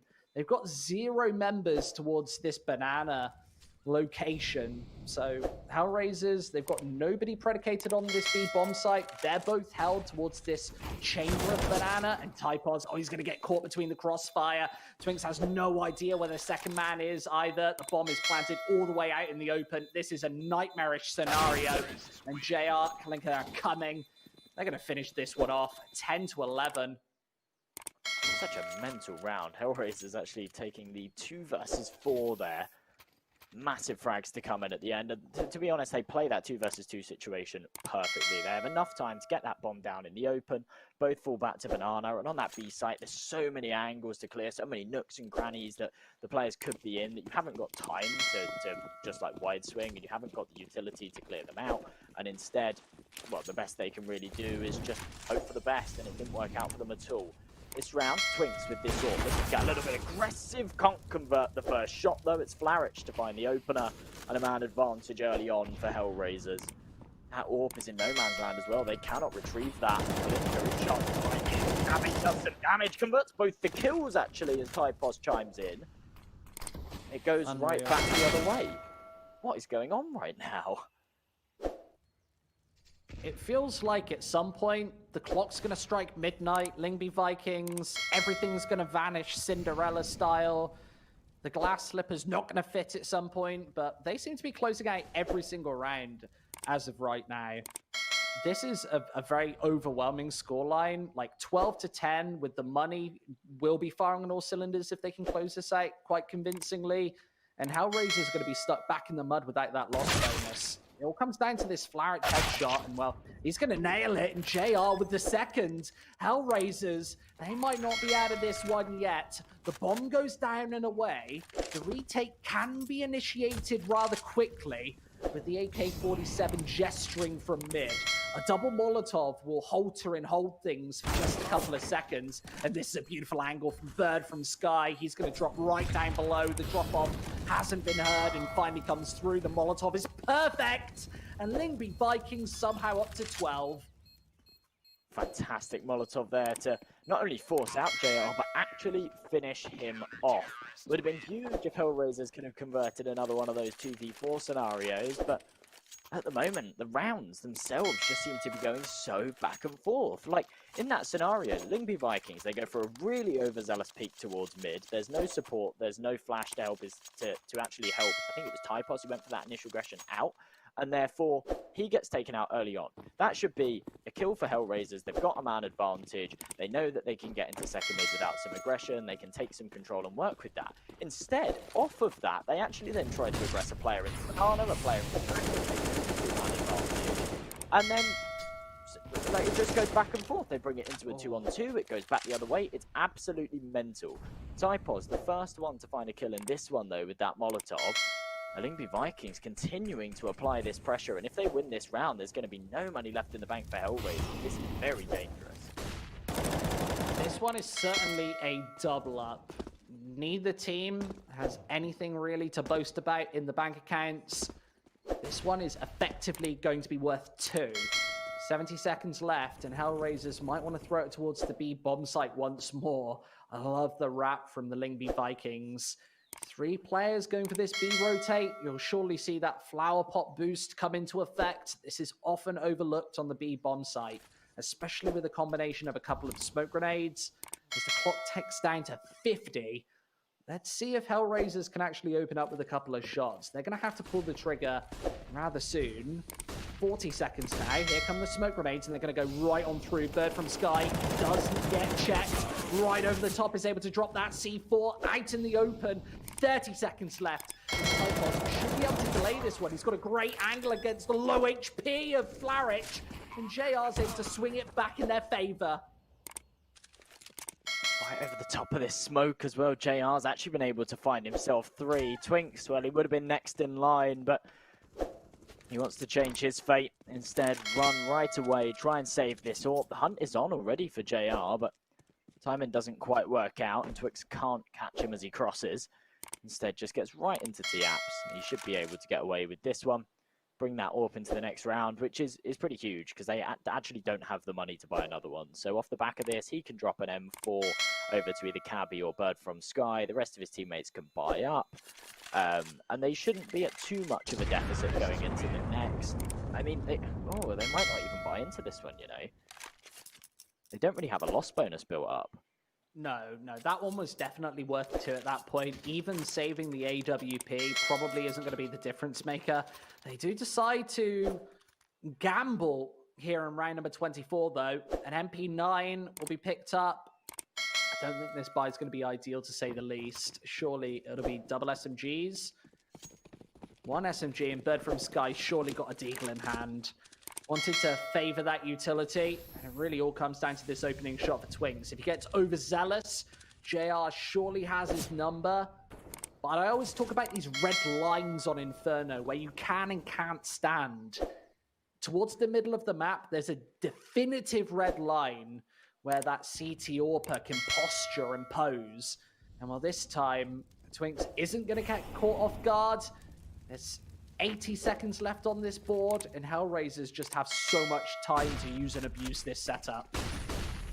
Oh, they're not going to, nonetheless. Just charging into B, and well, there's the first, and should be able to combine onto Bird from Sky. He's only got that pistol in hand. Kalinka's primed him ready to deal with the rotates, which will never come through. The Vikings want to save all 3 of these weapons, possibly even the 4th as well, with Bird from Sky.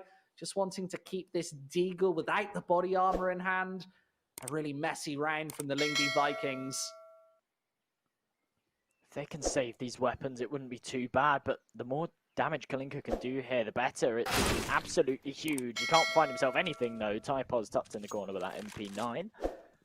Able to find himself that one. I don't think HellRaisers want to hunt too much here, because they don't have a lot of money behind them either. That's actually going to be quite expensive, having to reinvest that AK on Kalinka, especially if they lose an AWP or they lose another rifle here. It will definitely be costly, so just going to let the Lyngby Vikings save what they have, level things out 12 to 12. They will still have a significantly stronger buy going into round number 25. And the Lyngby Vikings, despite taking that lead going into the sort of later stages of this second half, it's kind of slipped away. HellRaisers have leveled it up 12 to 12. They should be able to take it 13 to 12 right now as well. And if they do so, it's going to be a full eco for the Lyngby Vikings. So they'll be contesting match point before the Lyngby Vikings can even get themselves onto 13. Oh, JR, that's a stunning shot to start. Twinks instantly eliminated, and that's a big member to lose. Temporarily dropping that AWP. You see Bird from Sky just picking it up. Obviously, they didn't have a lot of money to work with at the start of this one, with Bird from Sky only carrying through, I think, a Deagle in hand. Now he wants to double down, but JLM has his number. That's instantly going to just eviscerate the B-site defense. And with only roused towards this side of the map, it finally feels like HellRaisers are carrying through a little bit of momentum into this one. The flashes land flawlessly, and Typos also going to fall. This will likely be, or definitely be, 13 to 12 for the HellRaisers side. They fully got that A site under wraps, and they're already hunting for this final AWP. The question... They're certainly going to find it as well. Ooh, maybe not. Rouse. It he is stuck. He is being triangulated on. I do not envy his position, and yet there's no way to escape. The question popped in my head. Okay, Rouse is a player that I picked up in the first half as like he's really showing up. He was sitting like 15-5 or something, and I thought to myself, we haven't seen like those crazy plays from him in the second half, and I was wondering what his sort of scoreline was. Looking at him right now though, he's 25-14. He's not really slowed down. He's still putting up those numbers. He's not doing those crazy clutch plays that we saw on the T side, but he's still putting up consistent numbers. Maybe one a round, maybe a couple every round in some of these scenarios, but it's just not working out for him at all. Right now, the Lyngby Vikings, well, they do find themselves this opener in this round, but I can't imagine they're allowed a whole lot more than that because they've got no Kevlar to work with, just the pistols, and they're moving as a unit. They have to gamble on a site right now, and it seems like they have a good read. All headed over towards A. That's where HellRaisers are starting to stack up. They might be able to do a fair amount of damage here. I think it's very unlikely that they convert the round, but if they can get themselves another kill, possibly even 2 more kills, this would be huge for them. Yeah, this is disastrous for HellRaisers. They're walking right into the blender here with relatively 0 map control towards B. They've just got to hit the shots, and that's not always easy, even against USPSs. The bomb is going to go down and through. That's the insurance policy, pretty much locking this one up. And with Bird from Sky getting the deck, it's going to be a relatively simple scenario for HellRaisers. Only losing 2 players right here. I don't think Twinks shouldn't have been able to find all too much more, but that Heglitch angle is going to secure at least a third. And he surely should save the AWP. He's going to say, see ya to that A site and just hightail his way out of there.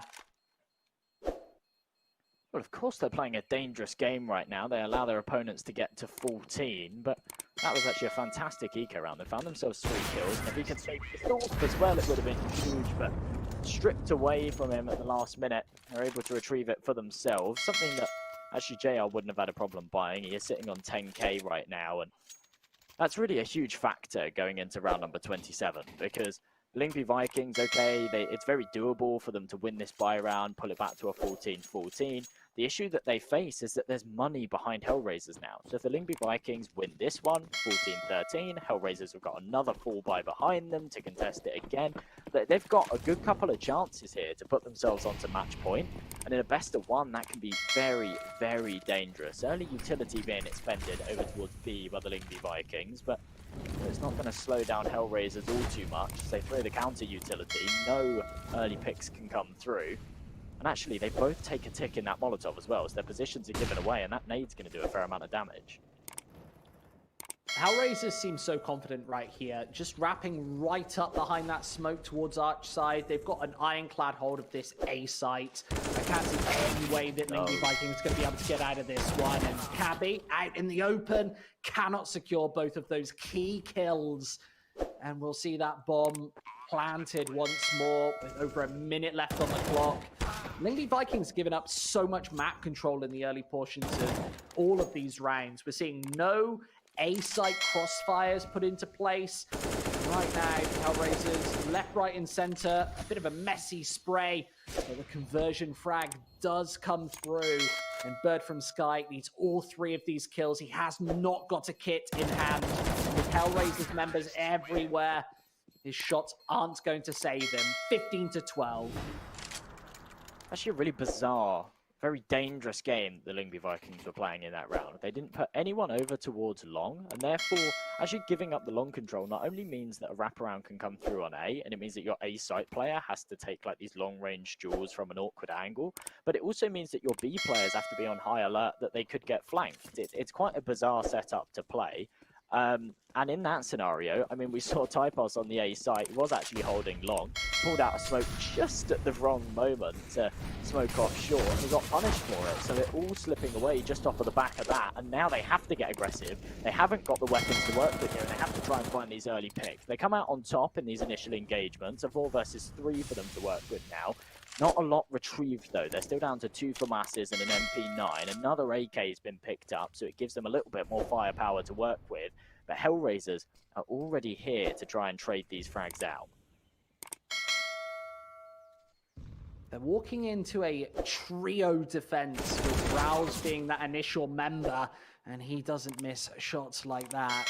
Easy spray down to find. Kalinka gone, and Flaric unable to trade until perhaps it's too late. Still a 2 versus 3 though, with the MP9 starting to aggress down towards the bottom of Banana. JR could very easily get caught with his pants down as that smoke dissipates. Third from Sky is wrapped right around this right-hand corner, and it's going to find both of those headshots. Easy peasy, lemon squeezy. 15 to 13. Remember, the Vikings aren't out of this yet. The money is going to be firing on all cylinders here in round number 29. I think that HellRaisers is going to be pushed and stretched to go for a bye if we go toward 30. So this is a little bit of a must-win round, I must say, from HellRaisers. If they're able to take it to 16 here, then, well, it removes that 30th round pressure and that economic pressure as well. It really does. We saw some really disciplined stuff there from the Lyngby Vikings. Of course, but from Sky, you saw him questioning whether he wanted to aggress through that smoke. Made the right play not to. If he had done, it definitely could have gone the other way. Right now. Yeah. This game would have probably been curtains, by the way. If he had got over aggro towards the bottom of B, that gives away that whole side of the map, and HellRaisers probably just take 16 right off the back of that. So nice tenured play. Wow, ooh, Rouse. That was very, very dangerous, but that Molotov isolates problem. Gives him that opening pick. That's exactly what they need right now. They need to isolate those early fights. They need to open things up. Rouse finds himself an AK. He is going to fall away from it. They've got that man advantage. They don't need to over-aggress. Cabby now, though, in a dangerous position. Kalinka's on the other side of this smoke, and as it starts to fade, he might be able to spot out this barrel instead. Or if he throws that Molotov, it will definitely give away his position, and he might get swung. Not going to happen for now, though. Cabby actually falling back onto the balcony, and looking like the take is going to start to come through, but they're not making their position known. They're shifting all the way up here. A disguised push, and Kalinka might be the pincer from the apartments. Cabby's been a fairly influential player as of now, and right off the back of this smoke, he's got full visual of the push that's about to come in, and the AWP obviously connects. Kalinka and Flaric both finding success. The wraparound is perfect, and HellRaisers just get ground with absolute halt. You see that they've got no insurance policy towards Banana. Lyngby Vikings pressuring for all of that map control. We've seen Bird from Sky, as we noted earlier, towards the bottom of Banana in a lot of these scenarios.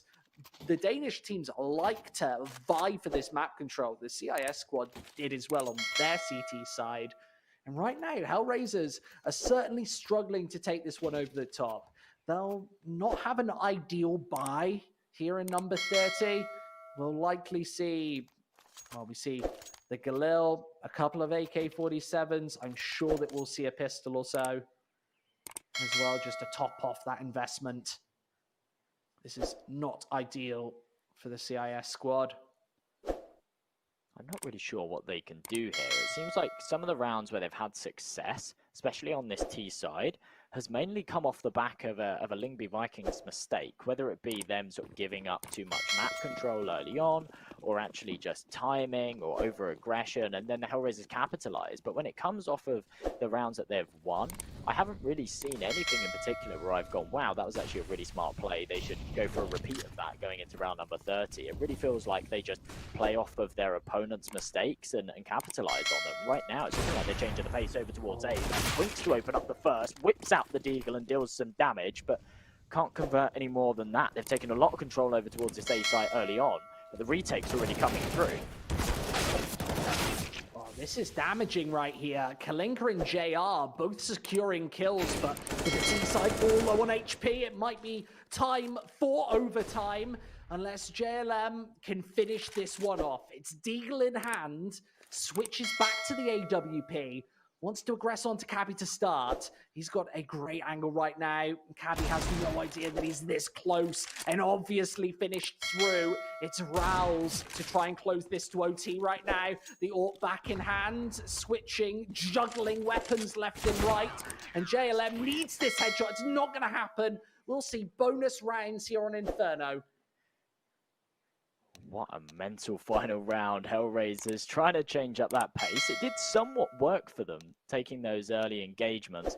The issue is that they took a lot of damage on that entry, and actually by going full guns blazing as well and showing all their cards at once, I mean, within the first sort of 15 seconds of the round, all 5 players have been spotted going into brackets. The bomb had been spotted by that AWP as well from Twinks, and it meant that the rotations came through straight away. They knew exactly what their opponents were doing. The rotations could come in before the bomb could even go down, and they could just clean up those low HP players. So very, very nice stuff. And well, going into the first round of overtime, looking at the odds from our partners over at LootBet, HellRaisers still the hot favourites coming into this one, despite the fact that the Lyngby Vikings have just strung together some rounds and pulled this one into overtime. I'm quite surprised by those numbers, considering how close this matchup has actually been. But I don't know, if what we were talking about at the start of the game, the statistics do show that HellRaisers should come out on top here. So it certainly wouldn't surprise me, but at this point, it wouldn't surprise me whichever team takes it. No, it's on a knife's edge. This is just the classic overtime matchup, and with Twinks nailing through a couple of opening kills, this is where HellRaisers have to respond on the back foot. The C4's kind of in no man's land right here, towards mid with absolutely no support. And as they are wrapping in for this B rotation, almost caught in translation, JLM will have a free, easy B site. He can call this information for the C4 to come down and through. Rouse should be just an easy wrap-up here. He's right behind. Wants to get 2 for his troubles, and nobody's checking this. He might be able to catch him, but instead doesn't get too overzealous, and is almost able to rack it in towards JR's position also, doing 50 damage, but not finishing off that penultimate frag. And this angle from JLM should be flawless. It's often overlooked here towards the graveyard. Let's see if Raoul's... Well, he doesn't even get to it. JR finishes him through. Now Typos has to take away 2. He's got a pair of different angles to find. HellRaisers just burrowed in, and the bomb all the way out in the open. He's got to defuse this in no man's land, and JR's obviously able to find the shot. 16-15, a great round once again from HellRaisers, and they just see, they take map control, they wrap in on the B site, they abuse the Lyngby Vikings defense, just predicated off these fast rotates, and they're able to take their first in OT. That was a very smart round from HellRaisers and a good read on how their opponents are playing. And even though they anticipated it, they just played off of the back of the Lyngby Vikings sort of being a little bit too overconfident on that rotate. Obviously, the A aggression came in early on. They rotated both of their B players over, and that meant that actually Farage could just walk straight up Banana, take the control on the site, and then have a pincer going. Early engagements going back and forth again. This time it is the Lyngby Vikings to come out on top. No real surprise there. They seem to be really, really good at getting those opening picks, taking that early advantage. They seem to just struggle with closing out the round. Right now, though, Rao's actually walking straight through this smoke. Is going to get punished by JLM, and now it's Twinks to pick up the pieces. Here with the AWP, he's getting more than one, and he's done exactly that. Very, very ambitious peak, but he somehow makes it work. And Farage now in a 2-on-1 that he has to clutch up. He's got the right angle for the job, though, and an instant headshot eliminates Cabby. He's going to double dip into Banana and finishes away Typos. That's 17 on the board. A heartbreaking round for the Lyngby Vikings. Let's watch it again. Look at how crispy clean these shots are here. And the follow-up as well. Typos looked a little confused there, looking towards the sandbags, not exactly knowing. Maybe that communication is a little bit off. 17-15, and HellRaisers within touching distance of this opening match victory here on Inferno. Fantastically played from Farage there. As soon as he got that first kill on Banana, he spins around, expects someone to swing from CT off of that initial point of contact, and as soon as they didn't, he knew that the second player had to be Banana. Swings around and converts it. A fantastic 2-on-1, and ultimately a 3K for him to pull off in that round. Wow. From Sky there, well, not really a whole lot he could do. He had to go for that frag when the Molotov was smoked, but caught right out in the open, gets taken out here. This could be all said and done for the Lyngby Vikings. Off the back of actually a really good CT half from them towards the end to bring it to overtime. These first 3 rounds of overtime have been pretty weak. I mean, round number 33, not looking like it's going to go their way at all. They've got all 3 players stacked over towards this B site, and that's not where HellRaisers are at all. All headed over towards A. This isn't even like it's one of those rounds where you stack up towards a site, and if you guess wrong, then you go for the save call. Like, this is the last round of overtime. They have to go for this retake, but they're just at a huge deficit going into it. HellRaisers should be able to put themselves 18-15 right now, which means they've got 3 chances to close this one out on their CT side. And the big question is, where was this from HellRaisers in regulation? They've shown me a much more tenured game. The map control from JR should be able to instantly finish this one off, and Finding 2 pretty much closes this one down and away here. There goes the C4 finally planted, and Cabby has an absolutely gargantuan task on his hands if he's going to finish this one off, at least partially favorable. I love the double peak from HellRaisers. It's 18-15. And well, they've got 3 match points to try and close out this best of 1. That was a pog half, mate. That was pog. Pog, was it? It was very good. It's very, very good from HellRaisers. Very, very pog. I don't even know what pog means. Yeah, nor do I. Does that mean that you're good at, like, pugging? I don't Somebody think so. in chat will laugh at me. Oh, no, it's the guy's face when he's like, oh, pog.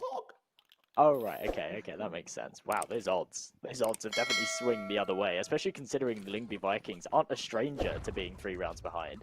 They were, of course, 15-12 down when they pulled it back to 15-15 to go OT, so they don't seem to be too affected by the pressure of their opponents being on match point, but let's see how they can do coming into their T side right now, if they can convert these 3 rounds and tip it over the edge, bring it to a second overtime. They found themselves the opener, but it's instantly traded by Kalinka.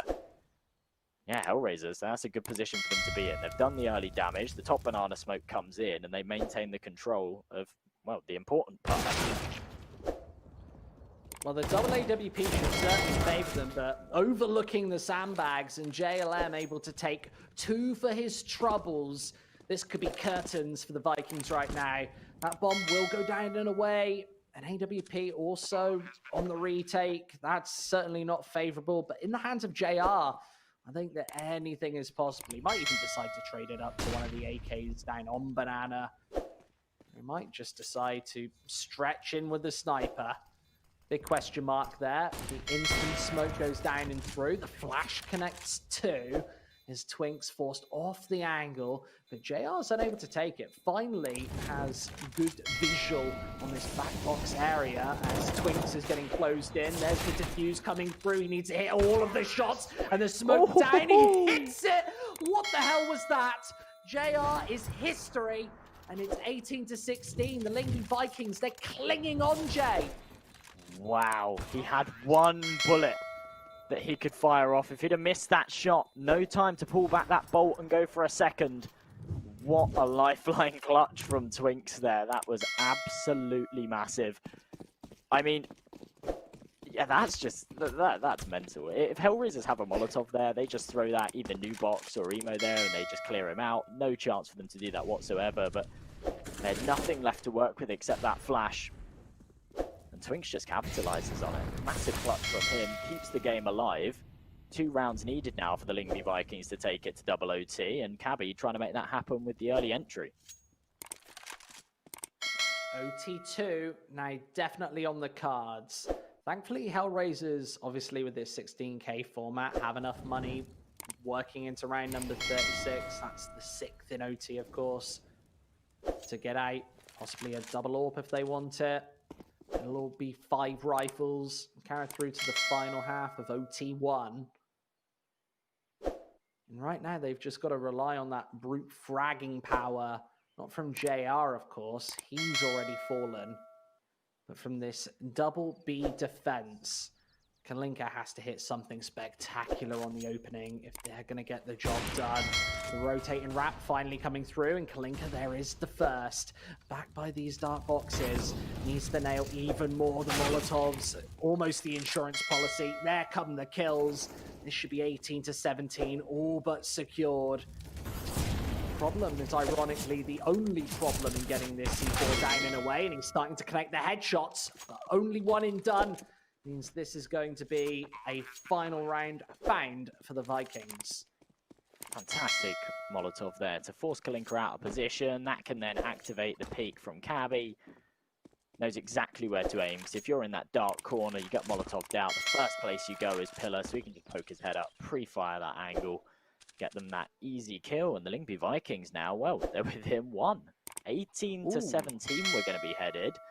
The odds certainly didn't predict that, and they could definitely tip this over the edge, take it to a double OT. They seem to thrive on the back foot. When they're one round away from it all slipping away, they seem to be able to get some momentum going, get some sort of drive to come into the round. Not only actually take them very, very convincingly. Of course, Rouse as well, currently sitting on 35 frags. No one on his team is close to that, and the only player that's close to him on the server is Claridge, really, sitting on 32. Yeah. Such a stellar performance from him. So chat is saying, because the Twitch chat is the font of all knowledge, that in that defuse situation, first round of OT, there was no defuse kit in play, despite MR316K being the structure here. You've got to pick up, if you're not a loser, you've got to pick up your diffuser, whatever they say. I'm not too sure, but no defuse, you lose. So do you think he would have had time there if he had a kit? That is mental. Yes, he would. That is crazy. It would be a match over. Nevertheless, HellRaisers might be able to take it over the top right here and now. They've got a one-man advantage, and with Bird from Sky hitting the deck, it has to be all down to Twinks. It's not going to happen. Rouse also falls. A very fast round to finish things off here on Inferno. And what a crazy game. No kit extends the performance. What did you say? 38 kills or something from Rouse to finish things off. I'd love to have a little look at that scoreboard, and that is just a crazy game, left, right, and center from the very start. So, what do you even have to say about that? That was a barn burner.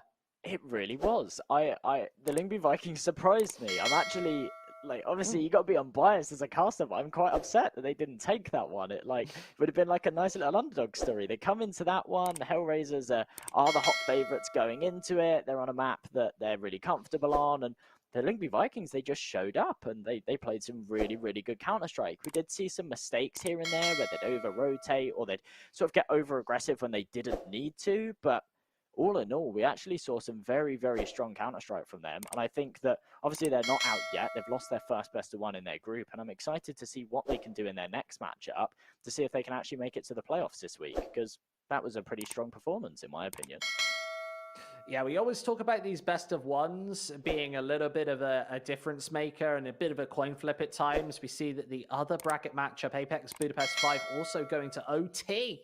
Similar score, or same scoreline, identical in fact, to set up our upper bracket matchup between Apex and HellRaisers, and our lower bracket best of 3 matchup between Budapest 5 and Lyngby Vikings, where the loser already gets eliminated, Jay. We say bye-bye to a team just tomorrow. We absolutely do, and I actually casted that exact same matchup in last week's Malta Vibes competition. We saw the Lyngby Vikings face up against Budapest 5, and it was an incredibly nail-biting series. Lyngby Vikings took the first map, Budapest 5 took the second, and then the third went to 16-14. So that will definitely be a very, very exciting series. And that's the really interesting thing about having this sort of multi-week format, is we see a lot of the same teams, a lot of the same matchups coming to fruition time after time. And what adjustments are they exactly going to make? So definitely ones to keep your eyes on. I think this Group A is going to pose real entertaining already, with 2 overtimes, real myth-busting Counter-Strike to finish things off here on Inferno. So congratulations, obviously, to the HellRaisers. Great performance all around. And Lyngby Vikings, just a stretch more, and they would have taken it. They'd have been in that upper bracket match. They definitely would have. I don't know how they would have done facing up against a team like Apex. They're a very, very strong side, and I think that them playing against HellRaisers will be a very good match, and I think the odds will probably show that. If I check that a little bit later on, I'm sure that will be a very, very strong matchup. So make sure you head over to the A stream and check that one out. But I think that's all from us over here on the B stream, Squid. that is it. Our show done for today. I'm going to go back to bed after that pretty long best of one. Thank you very much for tuning in. We'll see you later for more Malta Vibes action. See you next time.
Nice shot.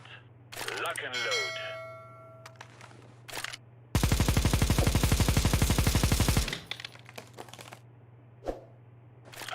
Wow, very good. Let me show you how it is done.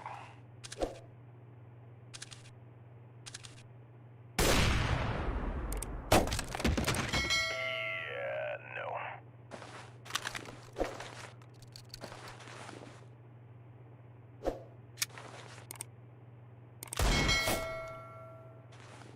Woo, damn! That was one of the best tickle fights I've